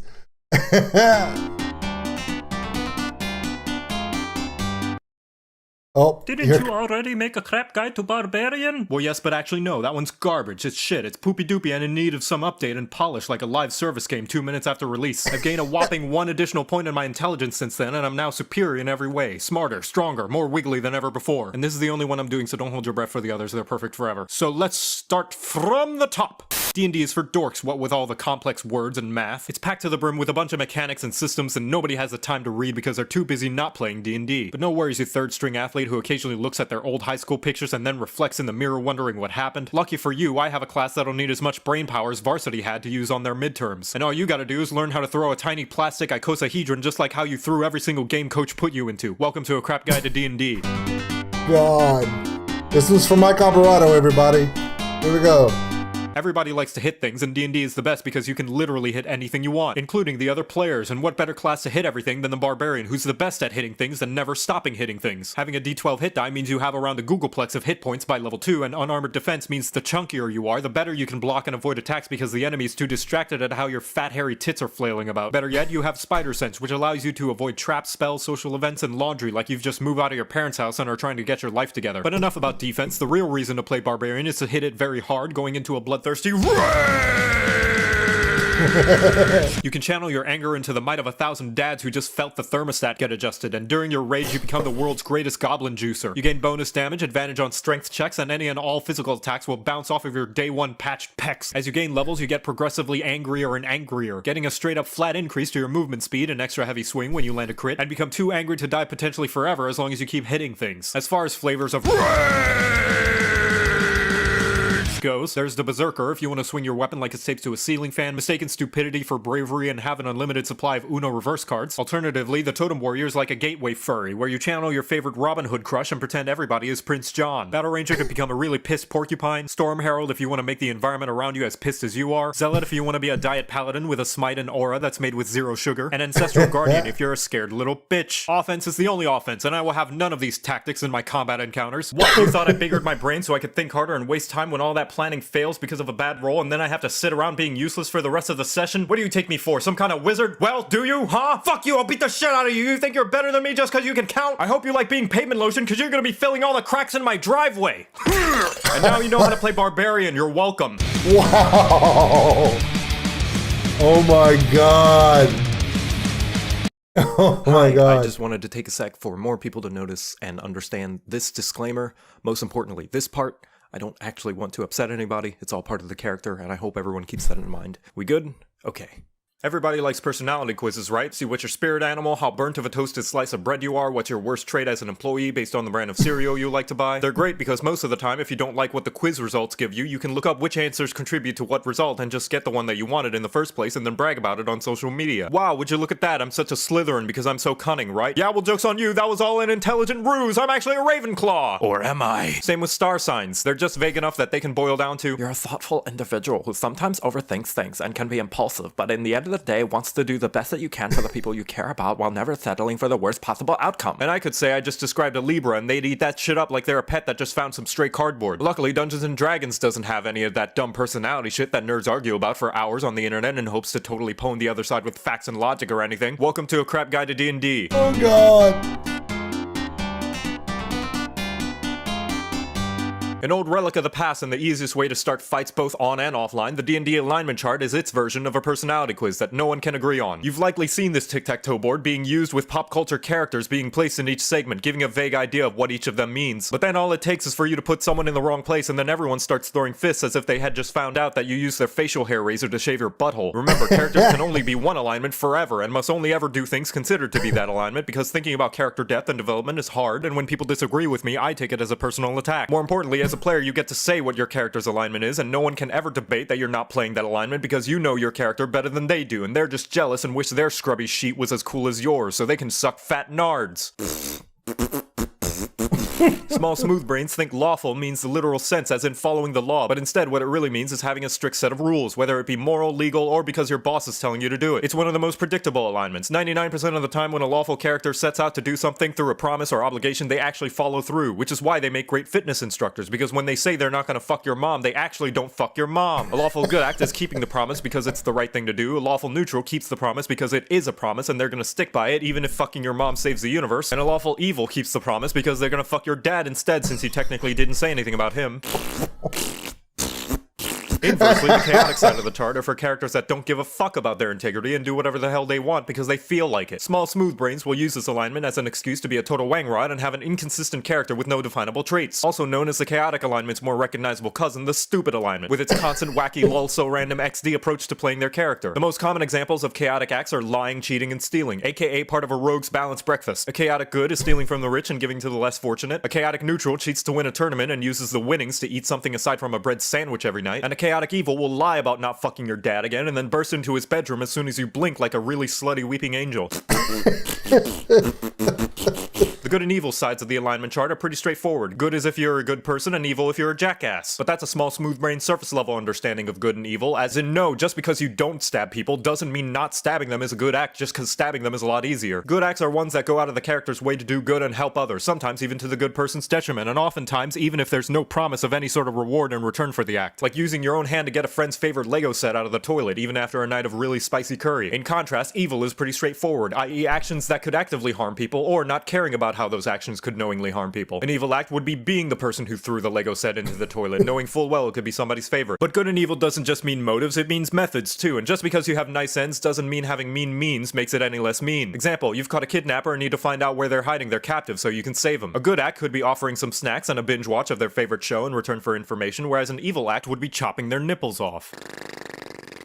The neutral cross of the alignment chart is for players who are terrified of commitment and refers to acts that either don't fall on either side of the good, evil, or lawful, chaotic side of the spectrum, or characters that are horse for choice and like to do whatever tickles their pickle the most depending on the situation. Maybe they'll be employee of the month for one boss and then shit on the desk of their next. Basically, the neutral ends of the alignment chart are the most pure and concentrated, like the curvature of my butt cheeks, and do basically anything and everything that could be considered the essence of that side of the chart. And of course the middle ground, true neutral, aka the one that's always playing devil's advocate for literally everything, like they spend 10 hours a day discussing opinions on Reddit. And there you have it, the totally accurate, totally objective descriptions for each side of the alignment chart with no room for any other interpretations whatsoever. And if anyone tries to argue otherwise, they can suck fat nards. Also, never let players pick their own alignment, because when they do, it actually looks like this. But that's totally because I'm such a Gemini and we don't think people are self-aware enough to be able to categorize themselves without being subconsciously influenced by their own personal biases. And now you know how to use alignment. You're welcome. Oh my god. There's only two more. And the next two are gonna You be may huge. think you know D&D, but guess what, nerd? You don't. Not until you understand what the fuck is all this shit. What is this? What is this? Why do I need to know animal handling? The fuck is Arcana? The shit are hit dice. What's a proficiency bonus? Why are Electrum pieces so stupid? Well, strap in for a formal education, ass hair. I'm gonna reteach you how to do math, because let's be honest, you still use a calculator to add and subtract single digits. Welcome to a crap guide to D&D.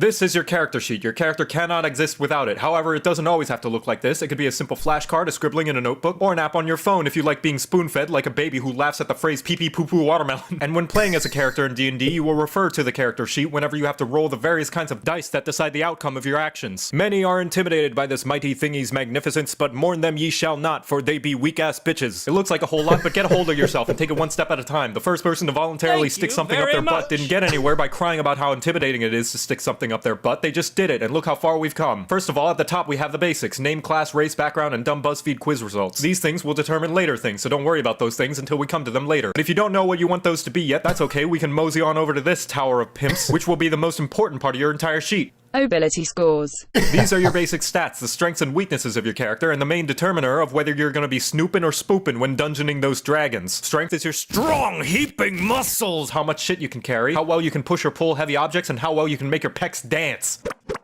It also determines the weapon damage for most melee weapons, but we'll get to that later. Next is dexterity, the little bitch version of strength. It's your hand-eye coordination, reflexes, and balance, and how well you can hide your handheld when you hear mommy and daddy stomping up to your room like Godzilla. Where strength is about how you can plow through a table being thrown at you, dex is about how you can limbo walk under it. Dex can also be used with what are called finesse weapons, which lets you pick between the two physical stats when rolling attacks and damage in case you skipped arm day. Constitution is your general vitality, how healthy you are, your endurance, and is used for rolls as frequently as a millennial eats breakfast. It mostly only affects your overall hit points, but it's still fairly important and can be treated like the amount of candy in your pantry. You only realize how little you have once you see somebody else with lots of it. Intelligence is dumb.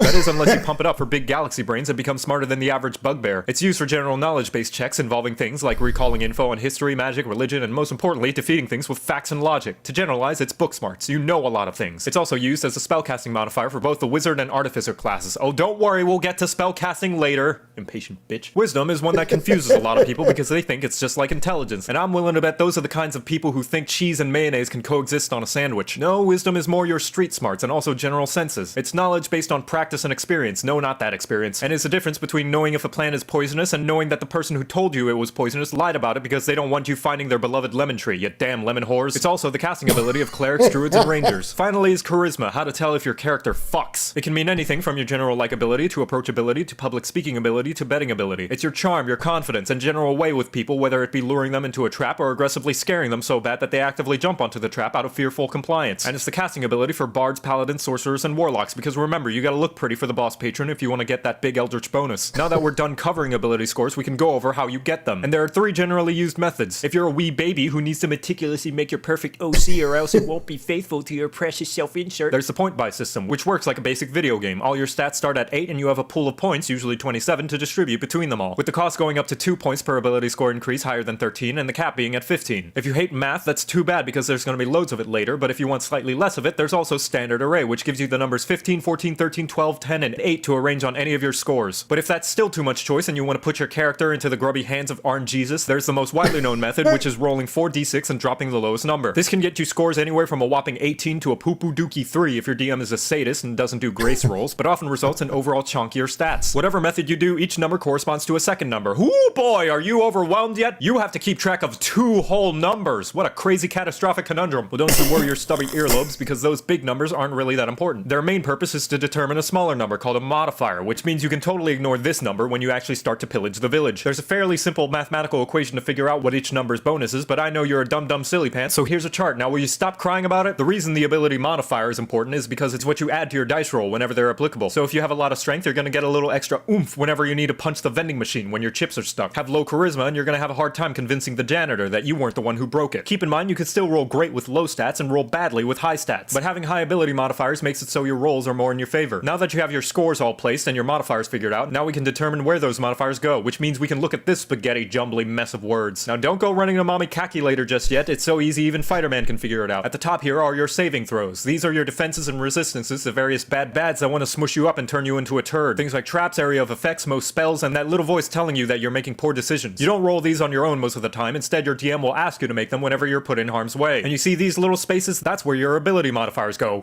That's right! This way you can refer to these numbers to add to your rolls whenever they come into play. Look how smart you are, I could just give you a wedgie right now. Next are your skills. These are the various different capabilities your character is able to do in a regular game of D&D. And each one is affected by your ability scores, just like your saving throws. And just like your saving throws, there's this trusty little space for you to put your awesome stonking and or poodoo modifiers. And how can you tell what ability mod goes where? Well, you foolish mortal wombat. Just look at this helpful little parentheses that tells you what it's attributed to. Go down the list and now you have a reference for what your character's good or terrible at. Got high dex? Well, congratulations, your sleight of hand means you can cheat at poker better. Bad at intelligence? Well, then you're probably not gonna know who President Dingle Bloopy Noop is during the history segment of Are You Smarter Than a Kobold? Now, we're not quite done yet with this llama lot. We gotta go over what proficiency is. Proficiency. Proficiency is what separates the fake gamers from the hardcore top 500 ultra platinum uber pros, and you can find it in this little dingle. Starting at level 1, your proficiency bonus is 2, and it increases as you level up more and more. Basic gist, it goes up by 1 every 4 levels. This number is added to anything you are proficient, aka trained with. And as far as saving throws and skills go, this will be signified by a little check mark, and which ones those little check marks go into is determined by a combination of your class, background, and on rare occasion, race. For example, a fighter has proficiency in strength and con saving throws, so wha-bam! Wha-bam! Add those numbers. They also get to choose 2 skills to be proficient with from this list according to the parrot hambone. Normally you would pick your own, but here we're just gonna go athletics and perception. Wha-bam! Wha-bam! Let's say you're also a hermit. You get these 2 skills to be proficient in. Wha-bam! Wha-bam! Always remember, whenever you're proficient with something, it means you get to add this sexy number on top of whatever appropriate ability modifier that's added to the dice roll you make. Proficient in athletics, roll a d20, add strength mod, add proficiency bonus.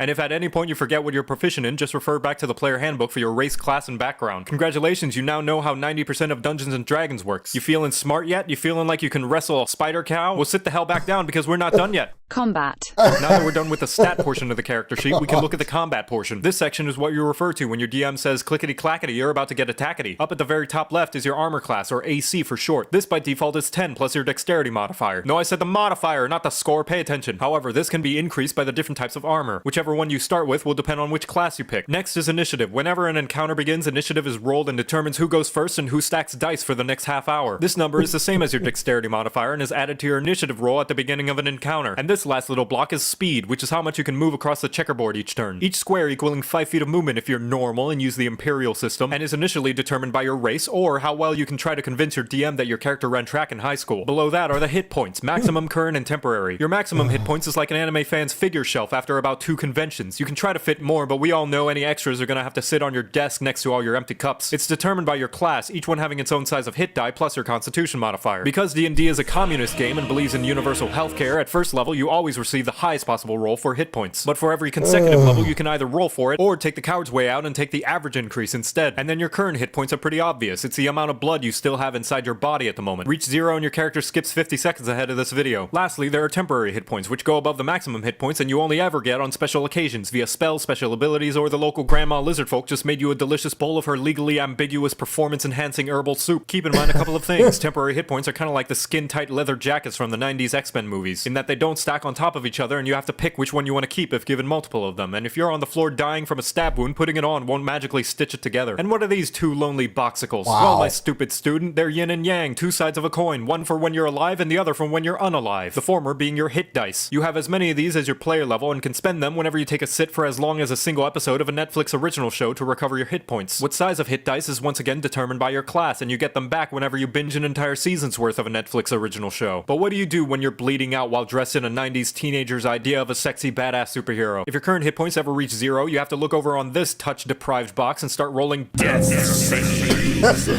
where you gamble with Grim each turn and roll your most well-behaved d20 to see whether you luck back to life or have a very awkward reunion with those bandits you killed 5 minutes ago. Roll a 10 or higher and you gain a success, 9 or lower and you get a failure, 2 failures if you drop a fat stinky nat 1, 3 successes or a lucky 20 and you hop back to 1 hit point, 3 failures and your character sheet becomes the DM's ass-wiping supplies.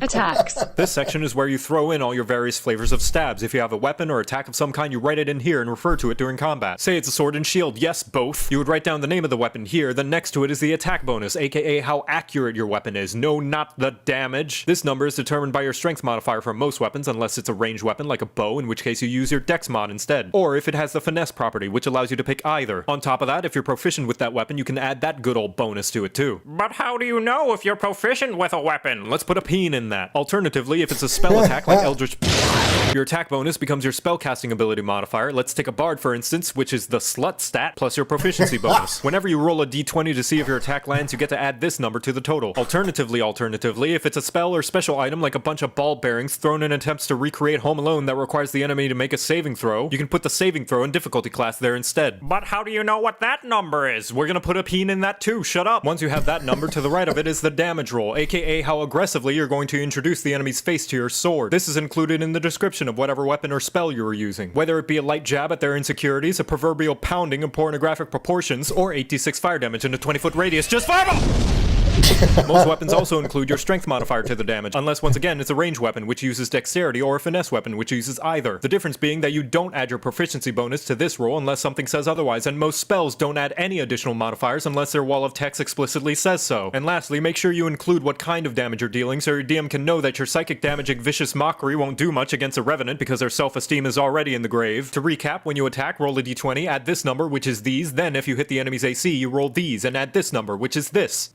Spellcasting. Wow. We're gonna take a little break from the main sheet to look at this sheet that has a list of all your accomplishments. Oh, look at that, it's blank. This is the spell sheet. If you're playing a character that's capable of casting spells, then you're gonna take a gander over to this sheet whenever you cast them. Up here at the top, you can put your spellcasting class in case you're absurd and tend to forget which spells go where, your casting ability, which will depend on the class, your spell save difficulty class, and your spell attack bonus. So hey, remember that peen we put in for spells in your attacks? Well, it's time to unpucker that sucker, because here it is, the spell save difficulty class, also known as DC. This is referred to whenever you cast a spell that requires the enemy to make a saving throw. And how this is calculated is 8 plus your cast mod plus your pof bone. Once you've got all that figured out, the rest of the sheet is for keeping track of all your spells and slots. You write down the spells you have for each level, how many slots you have total, as well as expended, and if you have the spell prepared or not. Note, only certain casting capable classes apply. Please refer to the player handbook or any other supplementary book regarding your class to find information on what methods you have to go about obtaining and preparing spells. What, unsure of what spell slots are because your brain's too smooth? Well, sit the shit back dit, you get, and listen up. The weakest level of spells are called cantrips, or sometimes level 0 if you don't care about hurting their feelings, and they can be cast as many times a day as you want. First level spells and upwards, however, require a resource called spell slots to be cast, or else you'll have to find out the hard way that casting Thunderwave without having your beauty sleep will make the life or death battle with the Underlord of Darkness a lot less epic and a lot more smelling like last night's kebabs. And if the name spell slot makes things too confusing for you, you can use my personal preferred name for them, Mage Bullets. How many Mage Bullets you have per spell level and how you recover them is determined by your specific class and level. So just like 99% of this entirely redundant video, if you want more information, it's best to read the Parking Himbo. And keep track of your goddamn slots, because if you don't and just so happen to be able to cast 5 mage hands a day under section 3 chapter 1 paragraph 12 of the Code of Gelatinous Noobs, the DM has full rights to eat your dice.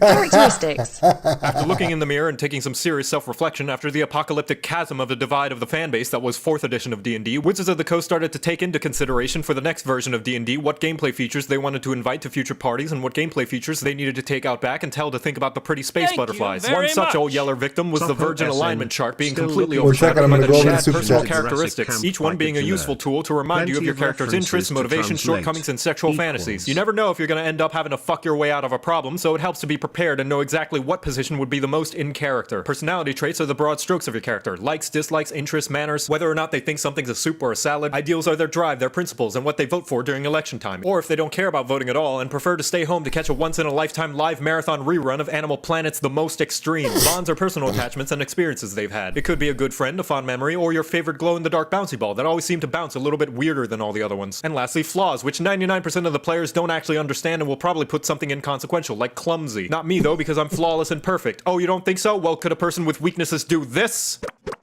All of this other shit.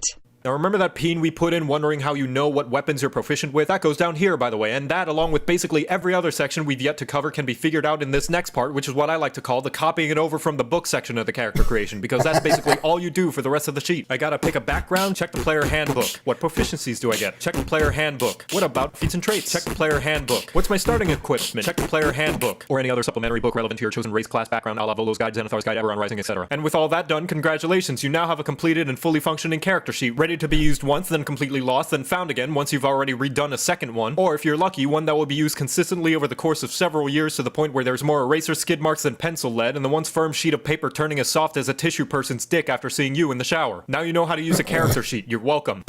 Wow. I forgot to write your backstory. Fuck! Okay, before we do the last video, okay, let me scroll up a little bit.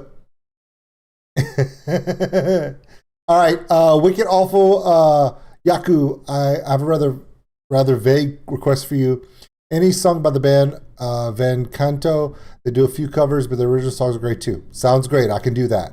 Gunmunder, would you please react to the Icelandic rocker? Okay, let's go back down to the bottom one here. Tip for Tool. Hey, old school nerd. Still looking for a Cajun reaction to Jurassic Camp by Cajun Nerd. Plenty of references to translate. Okay, you know what? I will do that one in stream live right after this next video. Are you ready?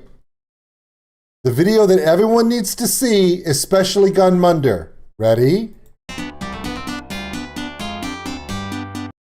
few ways information can be put across to the players, and it all comes down to the DM's preferred style of present.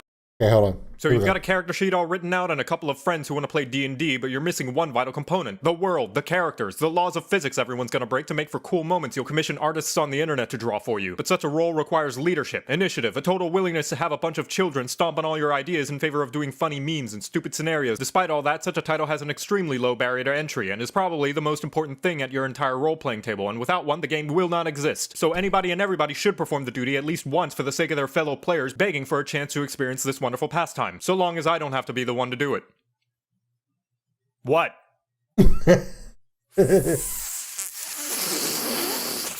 Fine. Welcome to a crap guide to Dungeons and Dragons.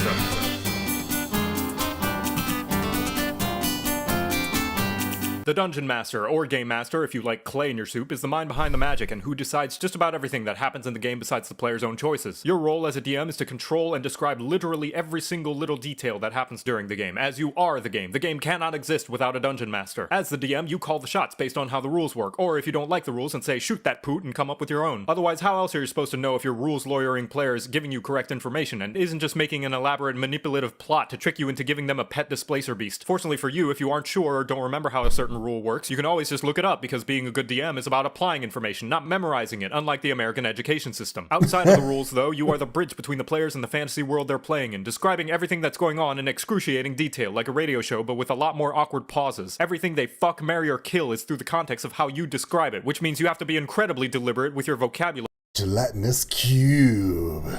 And respect the Oxford comma, or else you might make the wrong translation of what's going on in your brain to the players, who may then think the innocent bystander NPC is actually a murderer, because you accidentally stuttered when voicing them, saying they were just doing their tasks. There are quite a few ways information can be put across to the players, and it all comes down to the DM's preferred style of presentation! Many pop culture depictions of the nerd ritual often show an ornately carved and treated mahogany table, players dressed in professional cosplay on par with 2000s Hollywood costumes, atmospheric mood lighting that'll make a hardcore dom blush, background music and ambience that's like a spa day for your ear canals, and detailed miniatures, maps, and set pieces painted by angels using brushes made from the nose hairs of the gods. Now, do you need all these fancy, expensive, and superfluous amounts of presentation and stimulus in order to have a worthwhile Dungeons and Dragons experience for your players? Of course you do. Fork it over, bitch. Your wallet could lose a few extra pounds. But even with all the fanciest of theatrics, every Dungeon Master has to rely on the ever-prevalent theater of the mind, where everyone has to use their imagination to visualize what's happening in your grand spanking fantasy world. So a game of D&D doesn't have to cost hundreds of dollars and can be anything from a massive theatrical event to a hangout with the bros with cardboard cutout minis, to even sitting in a restaurant with napkins for character sheets and the salt and pepper shakers are the evil queen of spice and her angry white steed. No matter what, you'll always eventually have to rely on the most useful creation of all mankind that can raise armies and fell nations. Words. Never underestimate the power of a good thesaurus, because inevitably there will be a situation where all your fancy props won't suffice and you will have to learn how to use Old English vernacular. As the DM, most of your responsibility all boils down to allowing the players to interact with your grand spankin' fantasy world, and how they do that can be summarized in one simple action: rolling dice. When a player wants to do something, anything, the DM is the one who decides if the player rolls dice, what dice they roll, and the outcome of the roll of the dice. Then, just about everything else is an extension of that one single responsibility, which is why nobody wants to do it, because one single responsibility is far too many. An extension of that, the DM is the encyclopedia of the D&D game. If there's history in the world, it's the DM's job to know it. When the players are fighting bad guys, it's the DM's job to keep track of the enemy's abilities, hit points, and sexual orientation, just in case, you never know. If a player resurrects their long-dead uncle, it's the DM's job to have read their backstory to know said uncle was a drunk rocketeer who eats horseshoe crabs. And when the players bring up how the plot and characters are oddly similar to Lord of the Rings, it's the DM's job to kick their ass. The scariest part about being a dungeon master, however, is the improv. Since you can't anticipate every single possible possibility the players can possibly make possible, you have to think on the fly and figure out how those possible things could be possible. If the player character tries to eavesdrop on somebody, you have to come up with what they hear. If somebody eats too many beans and farts, you gotta come up with how it smells. And if the party decides to run off some other direction rather than the main plot, you have to come up with what they run into. Like another town, or a dangerous hag, or even the main plot, because you moved it over there since the giant glowing breadcrumbs in the shape of story progress this way wasn't obvious enough. If you think you can prepare pre-written answers for every possible question the players could come up with, I'm gonna have to stop you right there, because no the fuck you can't. Somebody at some point in time will do something that'll turn your no-pants bad dreams into a reality, and you gotta figure out then and there whether you're gonna get a new pair or just roll with it while the players see your metaphorical junk swaying in the breeze. So with all that easy to digest and totally not intimidating stack of expectations that doesn't even scratch the surface of what it takes to be a dungeon master out of the way, the question now becomes, how does one even start being a dungeon master? Just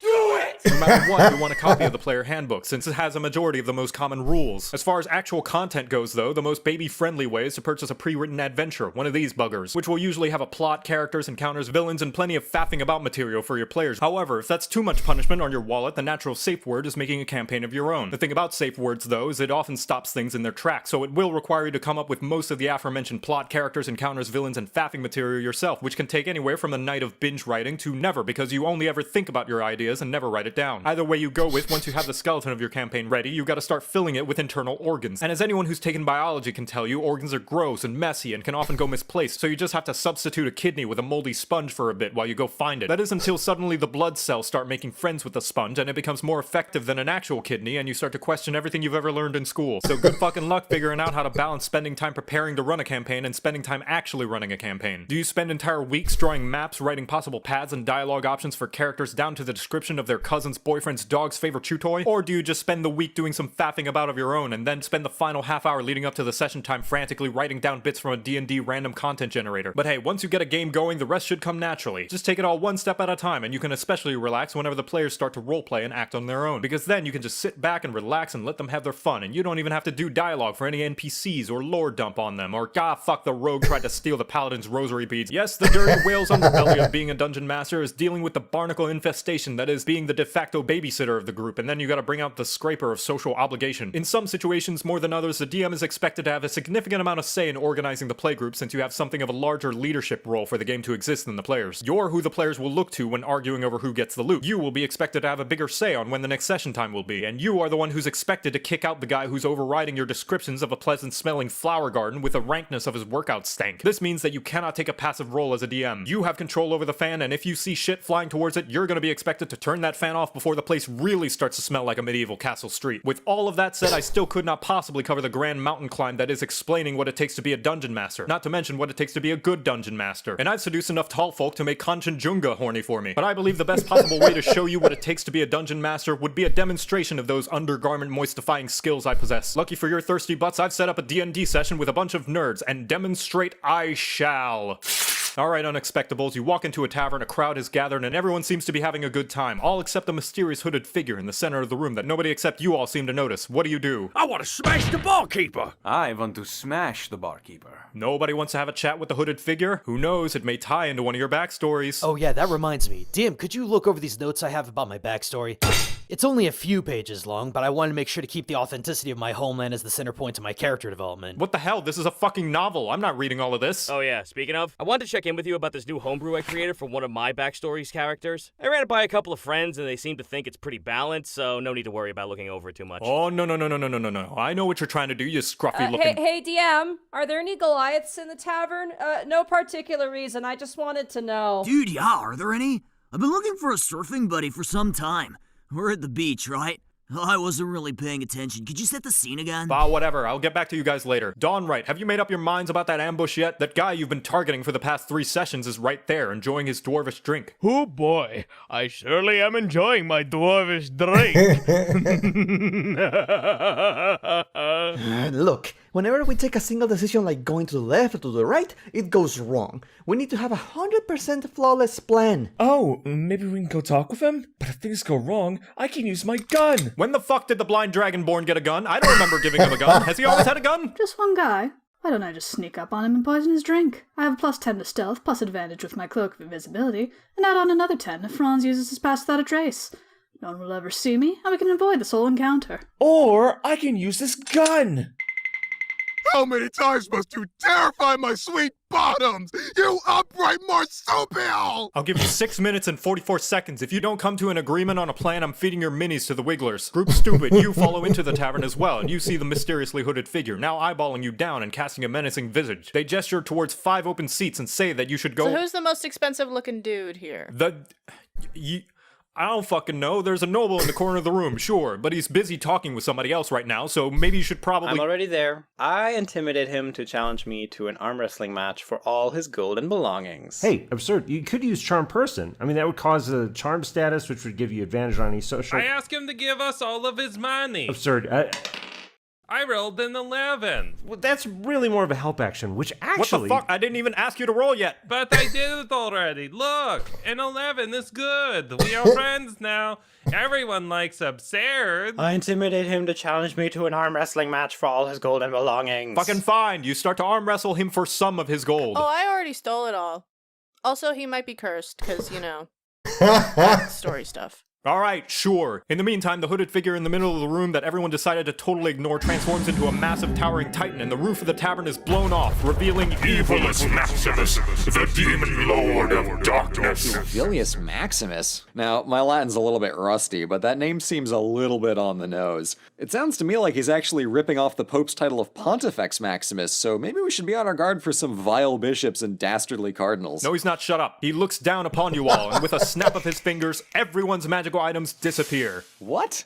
This is outrageous. This is unfair. I demand to roll an opposing skill check. Ooh, this is the classic weaken your opponent before the showdown strategy used by the really egomaniacal bad guys. He wants to demonstrate that we're over-reliant on our magic items as a sort of condescending attack on our self-worth. Watch.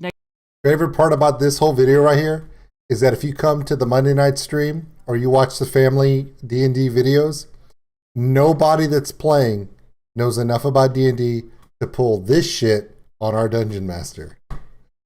Thank God. Next he's gonna say, your puny trinkets won't save you now. Your puny trinkets won't save you now, he says, holding all your loot in a glowing orb in his grip. Ooh, textbook orb strategy. Stop making comparable analysis. Evilus then casts Hold Person on all patrons of the tavern. Everyone needs to roll... Counterspell, counterspell, counterspell. Hey, did you see this new ad for an over-the-table dictionary? What's it called? Counterspell. Fucking how many counterspells do you even have? All of them. No way, you really don't have that many. Of course I do. Bullshit. Let me see your character sheet. No. Let me see it. No. Let me see it, Davy! No! Give it to me, No, Davy! no, Let me see it! As a Beastmaster, Warlock, Fighter, Sorcerer multiclass, I'd like to use my Beast movement to carry me to the enemy, then have them attack the enemy, then use my Familiar's action to use the Help action, then cast Haste on myself, cast Eldritch Blast as a Quicken spell, use Action Surge to put a light on my Beast's nose, and attack with my Hasted action. Oh, sweet. My Shield Guardian spell procs, because he targeted me with a spell, so that's going to be a Faithful Hound right on Evilus's heels. Now that it's my turn, my sweet, sweet pup is definitely going to have a munch. And then I'll have the Guardian run up and slap him, and then I'll use my 9th level spell slot to conjure... Wait, hold on. 32 enormous constrictor snakes. You're keeping track of all these initiatives, right? Don't forget that I also have 2 horses, a mastiff, and 6 chickens. Oh, actually, I still have my movement. Can I dodge as a free action? The dog's name is Cheese Puff, by the way. Joel, can I play this? Well, you two sort that out. I'm going to try to scam as many people as possible out of their coin. Whoa, hold up there, you oversized crow. You said you were lawful good. Oh, no. I said I was a half-elven town guard turned hospice nurse and non-lethal hedge knight. But, I can understand the confusion. Besides, I don't believe in alignment anyway. I'm trying to get my scam on. Thank you. Ladies and gentlemen, may you lend me your ears. I have here in my hand one of the finest brews in all Okay, so as I stand up in a chair, everyone looks at me. I smile charmingly and everyone starts cheering already. As I pull out a 12-corded ukulele... Excuse you, who's the DM here? Oh, you, of course, but in this scenario I will have to roll persuasion or performance, and if I pass a DC check 15, I will charm everyone around me into following my every command. Doing this will allow my character to start its own company, creating profits through the selling of a very specific... No. Don't worry, everyone. Just think of all the friends we've helped through our journey and the ties between our hearts Stab that will her. help us defeat Evilus Maximus. In the name of Saloon, I will punish you. Believe it. Stab her now. Can I stab her and take all her Yes! Later. Hey, DM, not that it actually happened, but hypothetically, if I lost a dice set you let me borrow, would you happen to have another one? I swear, I have the perfect theme music for this exact situation. Just hold on 1 second, I'll find it. Music! Good idea. My furball pulls out their ukulele and begins to sing to the villain. Hey, you with the villainous smile, why don't you come and stay and get to know me a while? We're two of a kind, two sides of a coin. Well, I got no tail, I could give you some. Alrighty, I think that's enough barding for now. I said that's enough. I feel as though we haven't really sussed out the emotional stakes here. I mean, who is Evilus to us, you know? He's the demon lord of darkness. He murders people and is awful and terrible and bad. Or is he perhaps a metaphor? A construct representing the lasting woe that persisted after the Age of Reason? Or maybe we are all Evilus. He's a reflection of our own inner... Nope, shut up. We probably can't even take Evilus. According to the strategy guide, he commands 4 krakens made of, pure gold, which are actually lawful neutral, by the way. So they're technically not even evil, and they just serve an evil lord, which is interesting because... Hey, stop reading the official campaign setting. How's he funding all this? I think I have a general...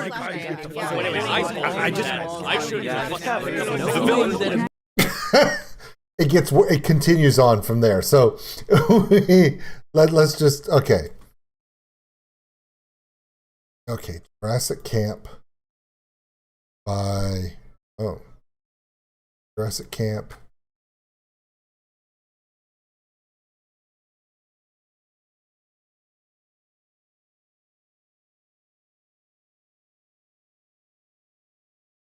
Oh shit.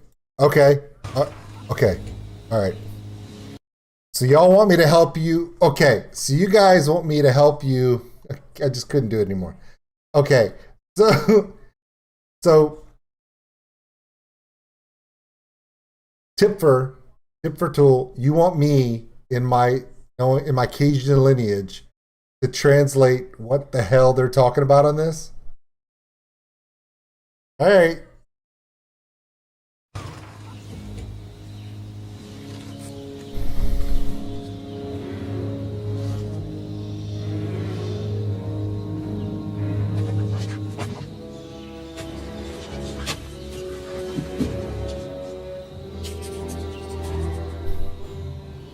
Kiara, that's a big bay leaf.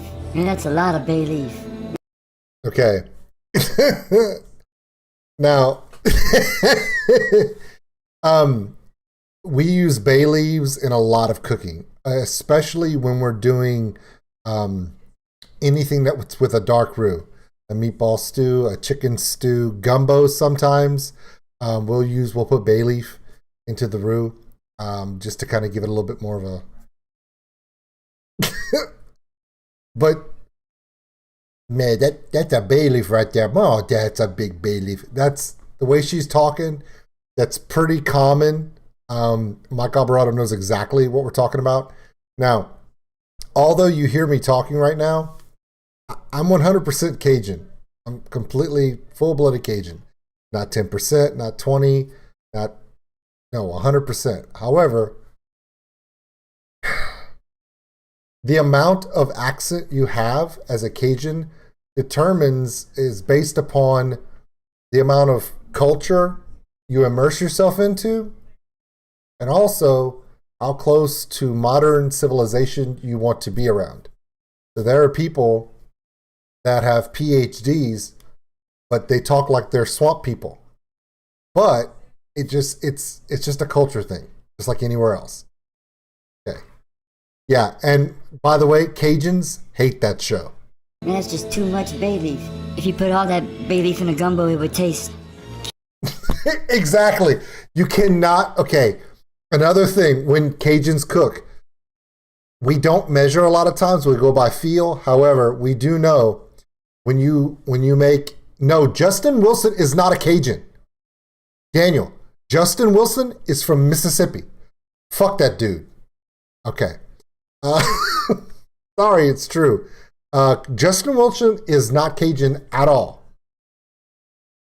He was born in Mississippi. He's not even Cajun. He's not. He's just not. Okay. But yeah, we're very careful to put 1, maybe 2 leaves of bay leaves at the most for a gumbo because it can overpower it. Yeah. Baby, shut up about them bay leaves and look at this tata. Okay, look at this tata. Okay. Anytime that someone says, look at this tata, okay, if somebody says, look at these tatons, they're talking about breasts. If they're saying tata, they're saying, look at this ass, okay? But in this reference, he's using it as saying, look at this giant animal. But because of the way, no, the water boy destroyed Cajun stereotypes. However, okay, hold on. All these questions we're going to get to, let me get through the video and I'll answer all of your questions, okay?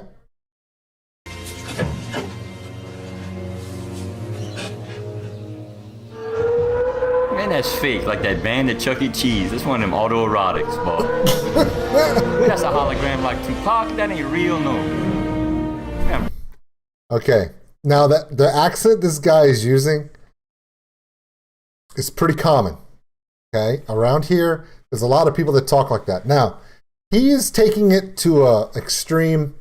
The accent he's using, very common, especially in the city that I live, Lafayette. If you go 20 miles outside, 30 miles outside of Lafayette, you have a lot of people that speak with this accent. Yeah, Tatai is okay. But yeah, now Chelsea does know some Cajun vernacular better than I do because her family, they're more swamp people than I am.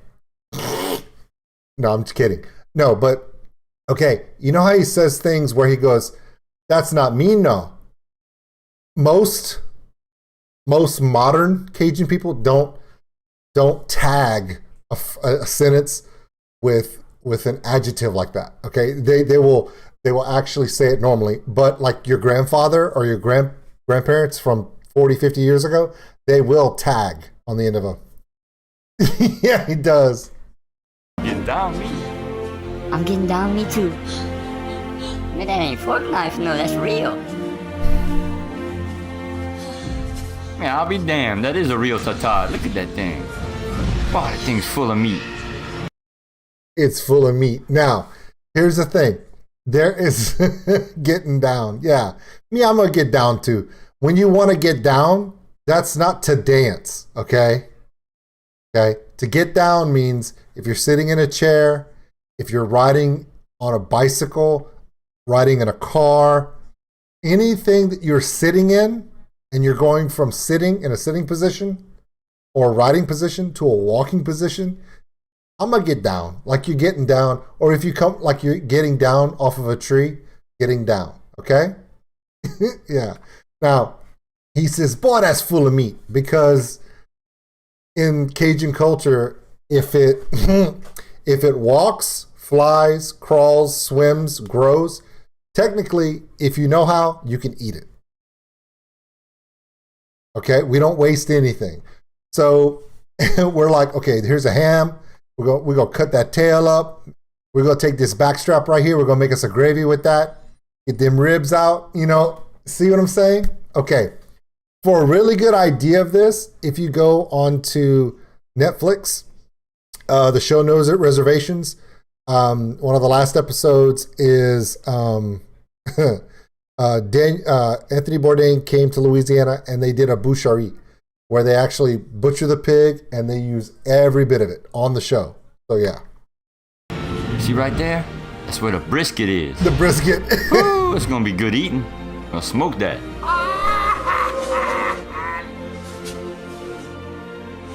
Hope they got a big box freezer them. Okay.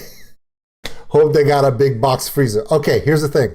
Now, in Louisiana, it is very common, very, very common, to have a refrigerator, freezer, you know, the regular combo you have in your house, and to have a box freezer, a large box lid open freezer to hold all of your meat.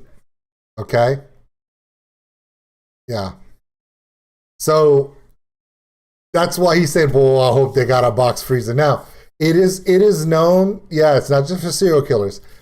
It's been known that also Cajuns have a tendency to have close ties with their neighbors, especially because a lot of Cajuns, if they haven't moved or if they're in the area where they grew up, most of your neighbors are also members of your family. So we will actually share freezer space because, yeah, some things you kill, there's just a lot because we don't waste anything. Woo, we're gonna need a black iron pot the size of the Cajun dome to cook that neck. Okay, here we go. You're gonna need a black iron pot. Now, there are essentially two types of pots that Cajuns, it's referred to as what Cajuns always want to use. One is a black iron pot. You can get them in multiple different sizes. The other kind is a magnolite, which is it's a steel pot that's fabricated. It's very, very thick. Some stock pots are usually about this thin. Magnolites are like that. The idea is it pulls, yeah, black pots and magnolites. Yeah. Okay, I'm going to show you what the Cajun dome looks like. Now, everyone knows what the Superdome in New Orleans is. Okay. This is the Cajun Dome. Okay. It is it's 13,500 seat.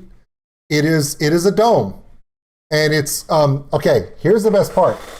It'll hold 13,500 people.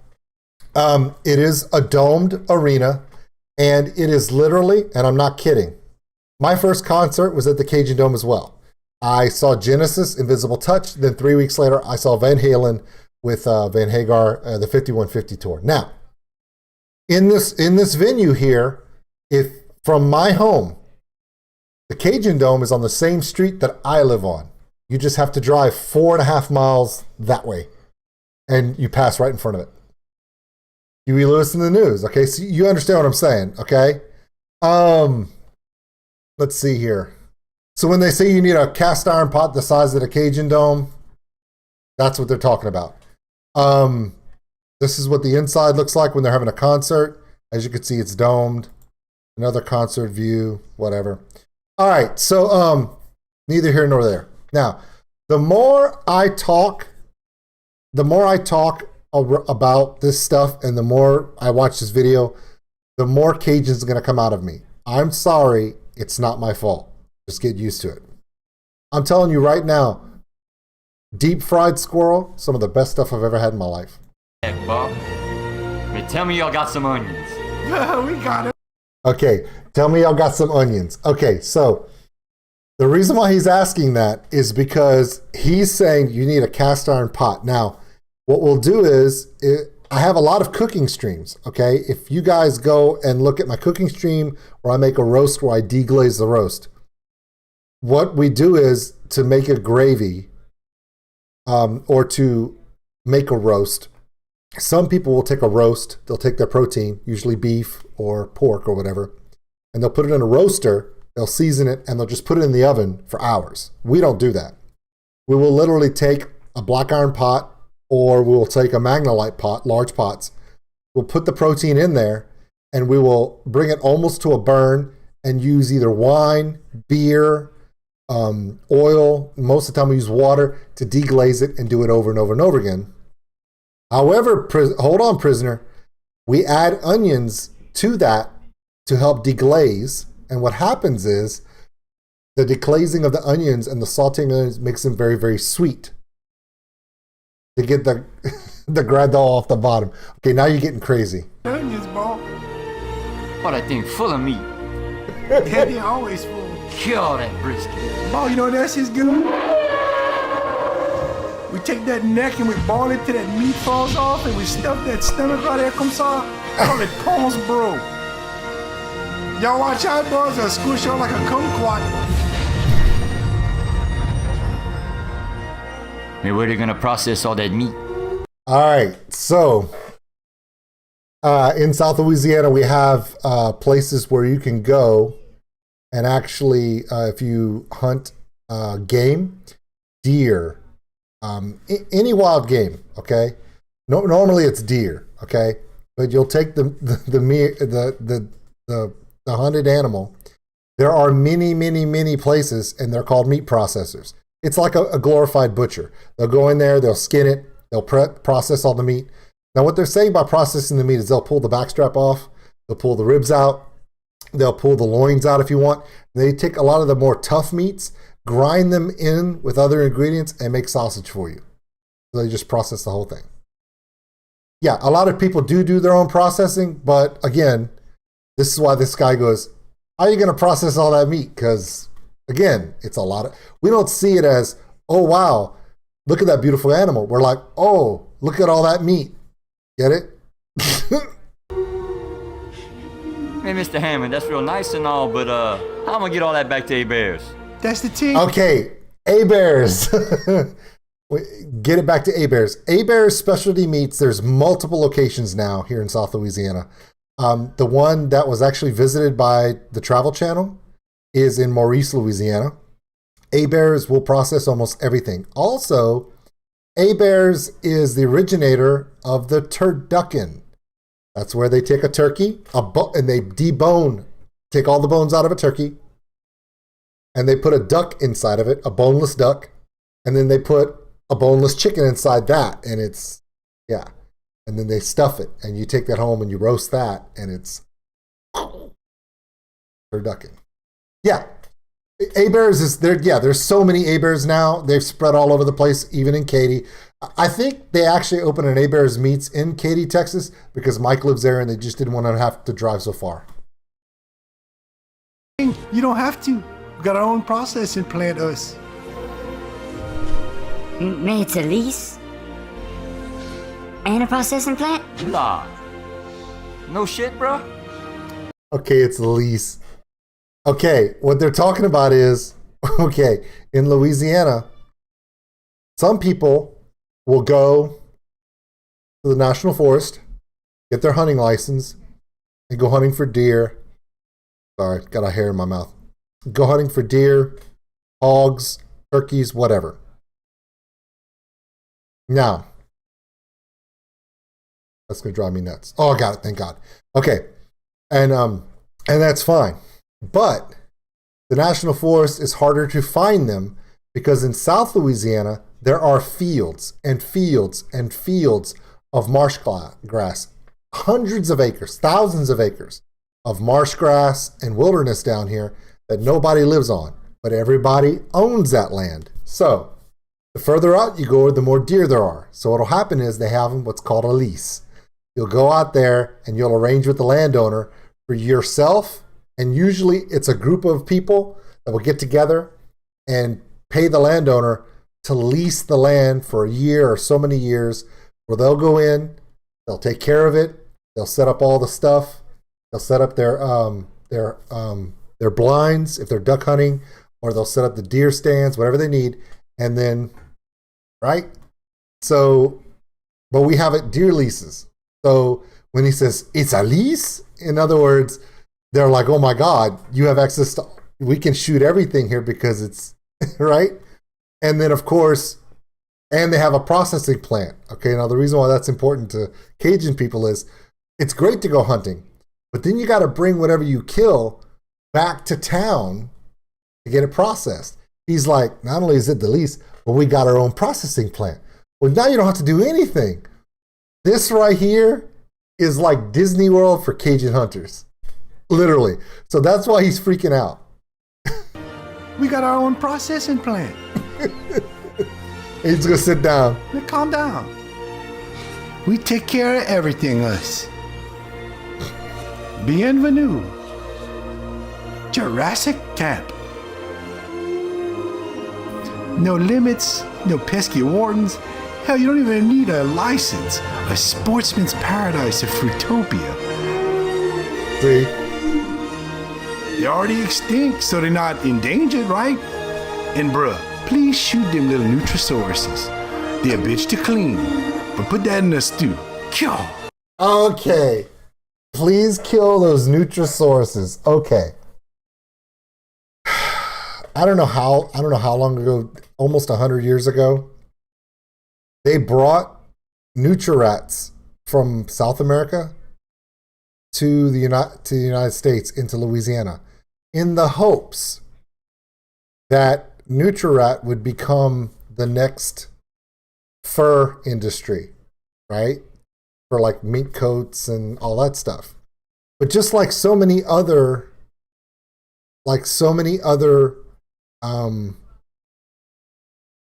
ideas in Louisiana history, not only are they useless and worthless as a fur animal for fur trapping, they destroy huge amounts of forestry. They'll destroy fence posts. They're everywhere. So, in Louisiana, okay, I'm going to tell you guys a story, and I'm not joking. There's a town called Houma, right? In the town of Houma, they actually have 12 sheriff's deputies. 12 sheriff's deputies, okay? And they work in pairs of 2. And they work in a pickup truck, okay? Down in Houma, there are canals that run through the city, okay? And it's a river that goes through the city. And their job, these 12 sheriff's deputies, are to go along that canal. There are so many nutras in that area. The nutras will wander off into people's yards, and more importantly, into the highway constantly. Like, your people are hitting Nutra all the time. So these guys' job is they have a pickup truck. And I know you're thinking like, oh, their job is to go out there with a shovel and scrape the roadkill off. Nope. Their job is to prevent roadkill. They'll actually set up on the bridges on the side of the canal, one of them with a .22 caliber rifle, and they will shoot Nutrirats all night long. All night long. But we have so many that you don't even, if you kill a Nutrirat on your land, it's fine. Now, here's the thing. Nutra, actually, you can eat it. It's similar to eating a lot of other small game. But because of its diet, it's very, very gamey to eat. So in the video, he's like, oh, but if you put that in a stew, so just like everything else, if you make a stew gravy, you cook it down, you brown it, put the right onions and bell peppers and everything else and spice it right, it tastes good. So, yes, I've had Nutrirat. It's really good if you cook it right. It's not just something you can just cook. It's very gamey. Maybe we're gonna be up all night. Cooking all that rice. Okay.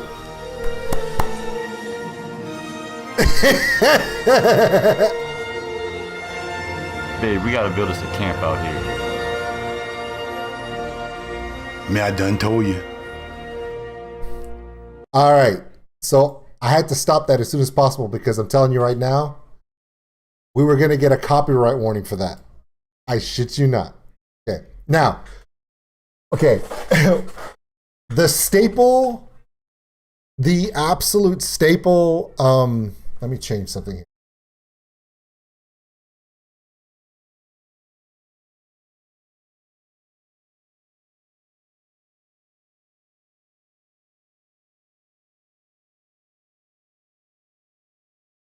I'm just changing some stuff up real quick.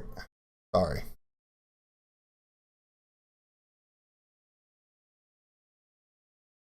Come on, guys.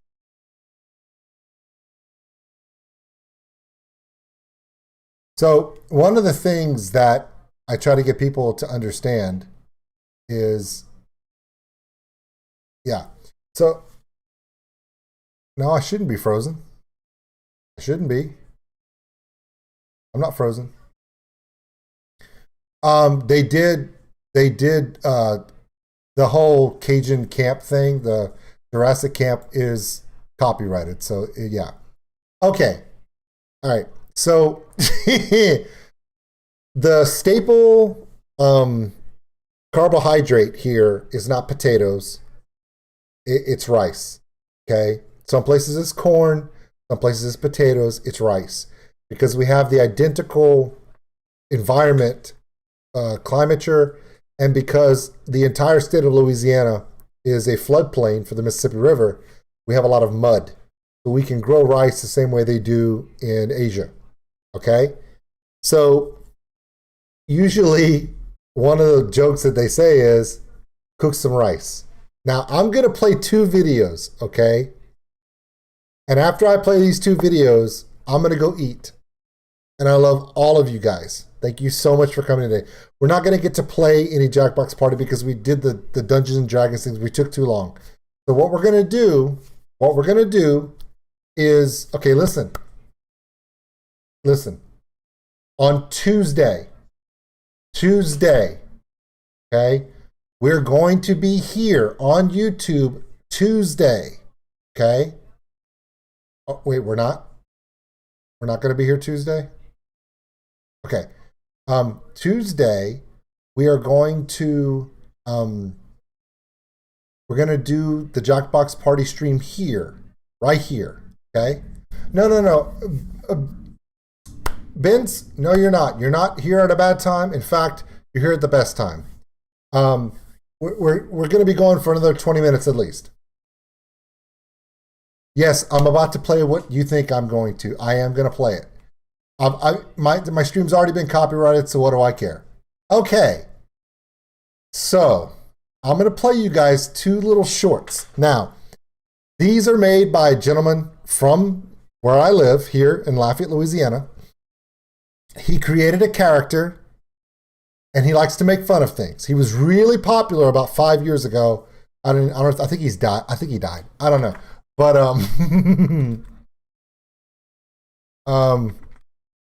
let's see. All right. Let's see. Hold on, guys. Thank you very much. Hey OSN, I would like you to react to the whoa, Lost who Pantera did song that? pieces. Let me know what you think. Keep up the good Whoa! work, my brother. Mike! Much Hey, love. Nerd. React to Lost Pantera song Piss. Let me know what you think. Keep up the good work. Thank you, brother. You and I were talking about that the other day. Thank you so much. I will definitely do that. Whoa, guys. Wait, what happened? All right, of course, Tipper. You knew better than that. Okay, here we go. Ready? This is for all of you. If you've never seen this before, I'm sorry. For all of you who have seen the movie E.T., this is for you. This video right here, that is our little rendition of that E.T. Enjoy that.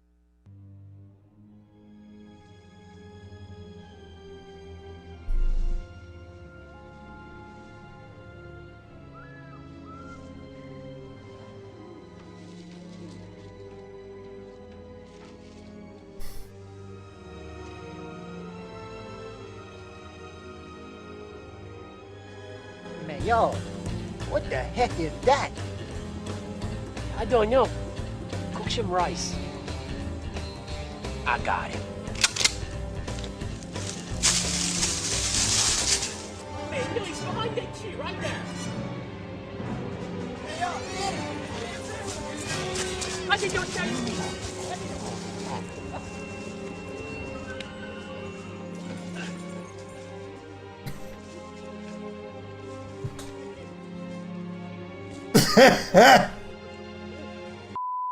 Try rocking back and forth. Oh, it burns. Okay, wait. Okay, wait. Okay, wait. Okay, so the reason, the big elbow and the figure four leg lock, yeah, okay. So what made that funny for us, is they said, man, what is that? He answers him, man, I don't know. Cook some rice. So we have something to eat him with. Like, I don't know if I don't think he did. I was being silly. Okay. All right. Okay. Here's another one for y'all. This one's good. You ready? I really don't think you guys are ready for this, but we gonna try it, all right? Okay, hold on. God. Oh God. This next clip, that is that big boat, that Titanic that sank. And pow! This is my favorite one right here. Watch this. Ooh, Jack, it's cold. Why you bring me out here? What's your name? My name is Rose, Jack. Rose, turn around. Okay, I'm gonna trust you. Rose. Yes? Close your little eye. I got him. Now put your arms out, comme ça. Jack, I'm scared. Lean forward a little bit. Yes. Now open your eyes. Tell me what you see, Shaq. Jack. Ooh. It's like I'm flying, Jack. I know. It's like I was saying. It's like you flying, eh? Oh, look at that, Jack. Wow. It's like you can fly, huh? You know what? It's like I'm flying. That sensation, that it's like you flying, eh? Jack, I've never flown before. Fly, Rose. Oh, I will. Fly, Rose. Jack. You got some chopstick? No. Well, let's just chat. Okay, let's go inside. Jack, it's like I can fly, Jack. I know. Remember I said it was like you could fly, huh? It's like I'm in the air flying. Remember when I said that? No, I already said that you could fly. Hey, shut up. We're going backwards. Pick up that battle and battle over there by the grass. Oh, I tell you what, Jack. Battle over there by the grass. Take all the fun out of it, man. Slow down. Oh, the brim. I was flying, and now I got the battle of the boat. Right, y'all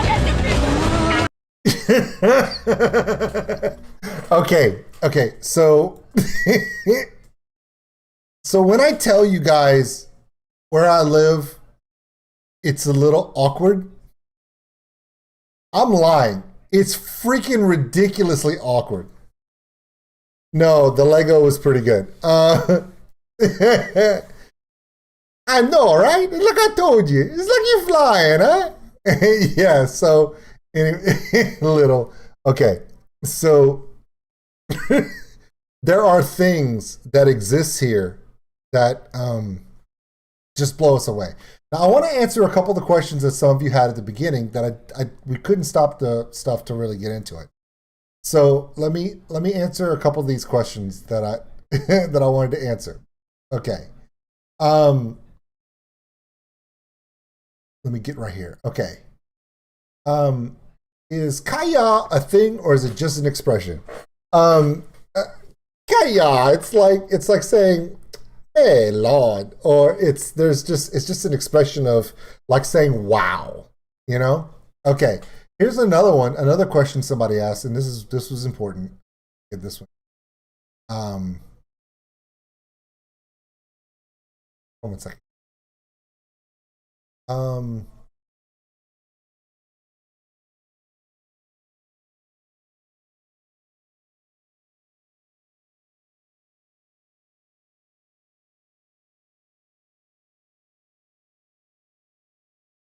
Somebody had asked me some questions about you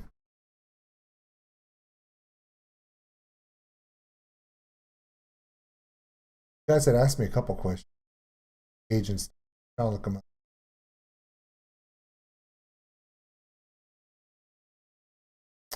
May have been before that.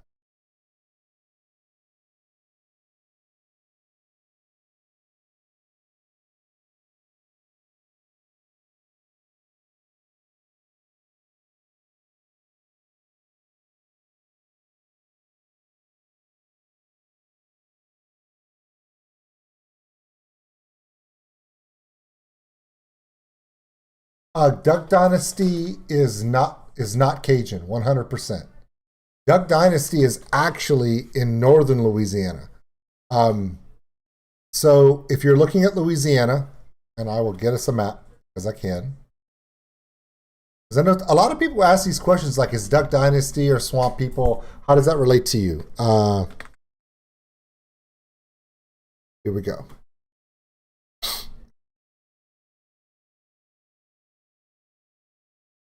All right. Here's a map of Louisiana. Okay. This here is Texas. Okay, I'm going to change it to, I don't know what, let me just put the map. Okay. Now, for those who are wondering, and some of you were, okay,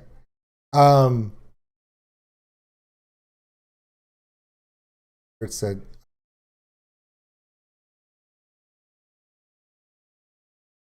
I'm reading it right here. Okay. So yeah, here we go. Yeah, there's a huge difference in Cajun and Creole cooking. Huge, huge difference, okay? All right. Yeah, I know the water boy was one of them. Okay, so it's hard to see the border of Louisiana. Let me get a different map. This map sucks because this shows mostly, it doesn't show the border very well. Let me pull this up. Here we go. We will use, yeah, we'll just use this one. Here we go. Okay, so this is Louisiana if you're just looking at it on a map. Mississippi's to the right of the map. To the left is Texas. North is Arkansas. Now, I live here in Lafayette, right here. Okay? Now, the place where they shoot the Nutri-Rats, here's Houma down here, south of New Orleans. Now, Cajuns live, for the most part, there's the Mississippi River right here.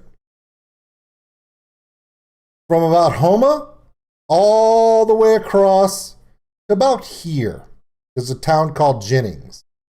And all the way up to about right here. This whole area.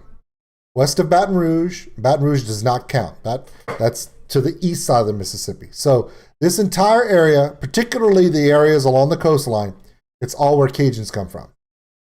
Lake Charles is mostly East Texas feelings. It's a little bit of a mix. Once you get north of Alexandria, going north, this whole part of Louisiana could pretty much be referred to as Texarkana, Mississippi. I mean, it's all pretty much northern. It's more country, Mississippi, Texas, Arkansas feeling to it. There's not a lot of Cajuns. For those who want to know about Duck Dynasty is right here in Monroe. They are nowhere near Cajun area. Okay. Now, yeah, it's not even really close. Okay. Some people asked me, did the Waterboy movie hurt or help Cajun culture? It's horrible. Okay. Number one, the term that Bobby Boucher is talking about, okay, the way he talks and stuff, nobody down here talks like that. Okay. And we're not stupid. Okay. What was weird about the Waterboy was that they clashed New Orleans with Cajuns, and they're not. They're completely different. They took Bobby Boucher's dad with his hat and his shirt and everything. That's all New Orleans style. It has nothing to do with us, okay? But there are some things about the Waterboy that are technically true, okay? And I'm going to give you the three things.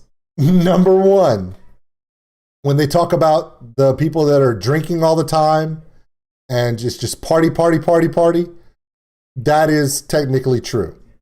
Number two, there's a university that used to be here called the University of Southwestern Louisiana.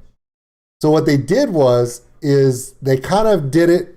The two universities that they're talking about, technically what they were trying to make fun of was the University of Southwest Louisiana and LSU.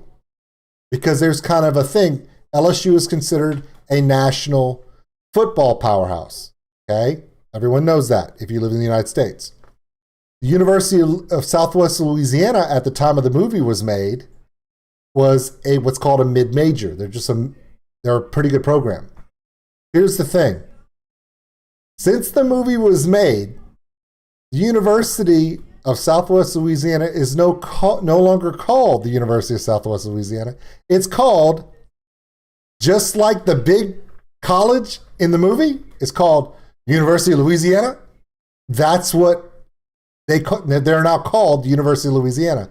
And They do go to bowl games. They do go to the Bourbon Bowl. Okay? And actually, as of now, it's no longer ULL. It is UL. Their branding is UL. And the way that the Louisiana legislature finally accepted it was because someone from Lafayette argued in the state Supreme Court, ready? That although the diploma for Louisiana, the Lafayette University here, is University of Louisiana at Lafayette, they can call themselves Louisiana, they can call themselves the University of Louisiana, and they do not have to put Lafayette on it. Why? Because every diploma from LSU doesn't say LSU. Ready? It says Louisiana State University, Agricultural and Mechanic. Technically, if LSU forces UL to call themselves ULL, LSU has to refer to themselves as LSU A&M. So you don't have to worry about that anymore. It's called the University of Louisiana. Now, it's branding. It doesn't have anything to do with anything. Now, here's the third thing. Okay, Gambit is a Creole. Okay, Gambit is a Creole. He's from New Orleans. He's not Cajun. Okay, the best way that I could describe Creoles to Cajuns is this. Cajuns, whether they are Caucasian or black, does not matter. If you're a Cajun, your ancestors come from French Canada, and you were expelled and you settled in this area here. Okay? All right? Creoles inhabit mostly New Orleans because New Orleans, ready? Before New Orleans was French, hold on. Before New Orleans was French, New Orleans was Spanish. And it also had a very large slave port. Okay? So in New Orleans, you had the clash of three distinctly different cultures: French, Spanish, slave African. You put the three of those together, and that's Creole. Okay? Creole also incorporates a lot of Caribbean islands. However, the cultures of the Caribbean islands come from the slave trade too, so it's still African. Yes, voodoo is a New Orleans thing, but it's not. Okay, voodoo is an African thing. It has nothing to do with Cajuns. Okay? Voodoo is in New Orleans because it is a Creole inflection of African religions. Does that make sense? Yeah, voodoo is Creole. It's African descended into the Creole situation. Yeah. So you're not going to see any voodoo. Okay. You're not going to see any voodoo in Cajun country, but you will see Catholicism. And a lot of it. A lot of it.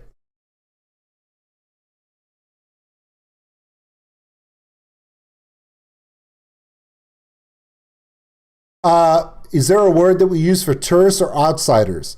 People who are not born there. Yes, I'm using their word. No. Jesse we call those people normal. Okay? Yeah, so, Louisiana does not have counties. We have parishes. And those parishes were drawn up in the same area drawings and the same boundaries of the Catholic Church diocese boundaries. That's why they're called parishes. Now, here's the thing. Now, here's the best part. You do not have to be born here to be Cajun. All you have to do is accept and love the culture. Now, I'm going to give you some inside information. There are transplant Cajuns, and coonasses. Okay? And I'm going to tell you what my definition of those three are, and we'll see if Chelsea and Mike will agree with me and back me up on this. Number one, transplant Cajun. A transplant Cajun is anyone who is either born here or born anywhere on the planet and at some point either moved here or moved away from here, but still holds the love of Cajun culture. For instance, if someone is born in Helsinki, Finland, and they move to Louisiana, and they love the food, they love the culture, they love the people, sooner or later, someone down here is going to say, you're family. You're part of the family. You're a transplant Cajun. Okay? Now, Michael is technically a transplant Cajun. However, Michael can also be called a Kunas. And he can also be called a full-blooded Cajun. Why? Michael is one of the unique people that he has transplanted to Texas. He has lived in Texas for many years. However, he holds true to his Cajun roots. So he transplanted his Cajun to Texas and he's sharing it over there. That's not a bad word. It's just Mike does all of it. He can do all of it. Now, Chelsea is a Cajun, okay, because she was born and raised. She lives in Louisiana. She was born in Broussard. Now, what makes Chelsea a little different than some people is that Chelsea's mother is 100% full-blooded Cajun. Her father is a Yankee. That doesn't mean that Chelsea is no more a Cajun than I am, because she embraces her Cajun heritage because of where she lives here. She's not half Cajun. She's just Cajun because we've accepted her father even with all of his faults. Okay? See? Chelsea knows what that is. Now, both of my mother and my father are both full lineage going all the way back to the Acadian expulsion of Canada right here. Okay? So what happened was, but there's a difference though. I am 100% full-blooded Cajun, but I am not a Kunas, and neither is Chelsea. Mike can be a Kunas when he wants to be. It's more of a voluntary thing, but Mike's not a Kunas either. Now, I'm going to tell you guys a story, and this was confirmed by the history department at the University of Louisiana as a viable historical accounting of the term Kunas. Are you ready? Can somebody tell me what the French word, and I don't know if anyone in Europe can tell me this, what the French word is for someone who speaks the language, but they're not from there. If you go to France and you speak French, but you are not from France, your French will be a little off. It will be dirty. It will not be true. In other words, you speak the language, but you're not from here. It's called Akunes. Akanes. Okay? Back in World War II, when the German army occupied France, everyone has heard of the French Resistance. Now, the Department of, it's the OSS, Organization of Secret Services or whatever, Office of Strategic Services, okay? Now, the OSS was looking for people to help the French resistance against the Nazis. So where do you go for that? Well, Canada's got a lot of French speakers in Quebec, but in Louisiana, in 1940, the percentage of people in this area of Louisiana that spoke French, 75%. 75% of the people that lived in Cajun country, Cajuns, were French speakers. Now it's 15 or 16%. It's really low. We've lost a lot of that, okay? Now, they would get volunteers, men and women, to join the Office of Strategic Services, and they were snuck into France. Why? Because someone who's from the north, a Yankee from Boston or from California, their French will be very obvious. But a Cajun's French could literally meld in to the common French of the French people. So you wouldn't pass off as an educated person, you could pass off as a folk person. So when World War II is over, those men and women, it was mainly men, who came back from France after being part of the French resistance as American agents, settled back into this area. Now they brought back the word connaise with them.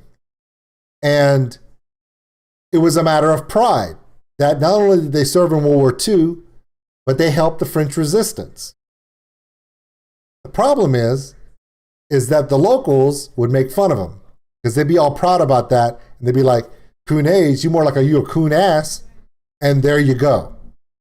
So the term coon ass actually refers to a Cajun person whose first language is French. And their first language being French is so deep that you can tell because they can't speak English without French just fucking it up. Connaise, right. But they put another O, dropped the N and the E, and they said coon ass. Okay? Now, okay, here we go. Now we get to talk about my family. My mother has 2 college degrees, whatever. My sister, she's got 2 college degrees. I have a couple. It doesn't matter. Why? My Uncle Larry. Ooh, yeah, your mama. Okay. Oh, by the way, for all of you who wanted to know, if you say, poo yai, that's like saying, oh, Lord. It's like, oh, Lord, you know, but it's poo yai. Okay, so here we go. My Uncle Larry was born in 1936. So he was a very young boy in World War II. He went to work for Coca-Cola driving a truck. Drove a truck for 50 years and retired. Okay? Now, my Uncle Larry did not graduate high school. My grandfather spoke only French all of his life. My grandmother spoke Spanish, French, and English, but because my grandfather spoke only French, my grandmother would mostly raise my mom and all of her brothers and sisters could speak French growing up because it's just the way they were raised. But my Uncle Larry, his first language was French. And all of his friends growing up spoke French. So when they got to, as he was working for Coca-Cola and stuff, he would be around other people. Now, as the ages progress, 50s, 60s, 70s, the 80s, French was no longer the base language of South Louisiana. It became English, like everywhere else. Now, here we go. My Uncle Larry, 100% coon ass. Why? The Water Boy. Remember, this whole conversation began because of the movie The Water Boy, right? My uncle, when he would walk up to you and talk to you, you remember the Farmer Fran character of The Water Boy? The volunteer coach, the farmer guy, who you didn't understand a word he was saying? That was my uncle. No. The actor was not my uncle. But as far as like speaking like the guy from the movie, if you didn't grow up with my uncle, his language, his French was so diluted with English and it was so mixed up. Whether you were an English speaker or a French speaker, good luck. Because half the time I didn't understand a word he said. The most common thing I would tell my Uncle Larry is, what? Because I couldn't understand him. So the character of Farmer Fran in The Water Boy is actually, there are a lot of people that are like that, where they were born in the 30s, 40s, and 50s, and they were raised to be French-speaking people. And it got diluted with English, and it just becomes a complete mix. So if you don't speak them both, you're just lost. And that was my uncle. Yeah. So okay. All right, everybody.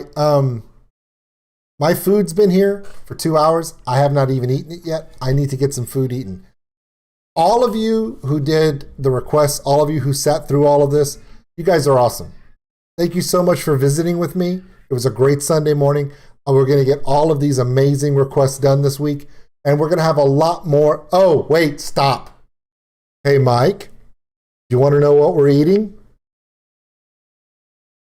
No. There's no way I can eat this in the stream. Dwight's barbecue. I got that rib plate, boy. I got that rib plate. Look.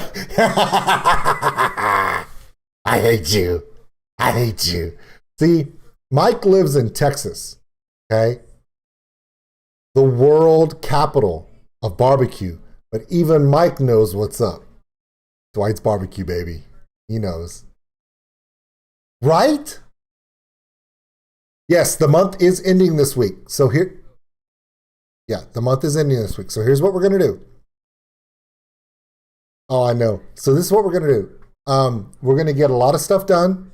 Got a lot of videos to do this week. Also, we have some that are backlog. We're going to get those done. Please comment in Patreon if you're a member there. We're going to get your stuff done. We're going to get all of our requests in this month, and I am so excited. Now, Tuesday night, because we weren't able to do Jackbox Party, the Tuesday night stream will happen here on YouTube, and we will play Jackbox Party on Tuesday. Okay? My name is Old School Nerd. Thank you so much for coming in. Love all you guys. I'm going to go eat some barbecue. And for those who are like, dude, why didn't you eat the barbecue on the video? You try to eat Dwight's barbecue while you're being filmed, you just can't. It's nuts. You do. All right, guys. Vince, thank you so much for coming in. I appreciate you. Everybody that was in here today, so many of you. Yep. You're right. Also, if you're in this list and you have previous videos that you've requested that I've not gotten to this month, like Andre, right? And Prisoner, please message me on Instagram, message Chelsea on Instagram, or message me on Patreon to make sure that the list is updated, because I'm not going to miss anybody, okay? Love you guys. We'll see you guys later. I got to go eat. And yeah, bye.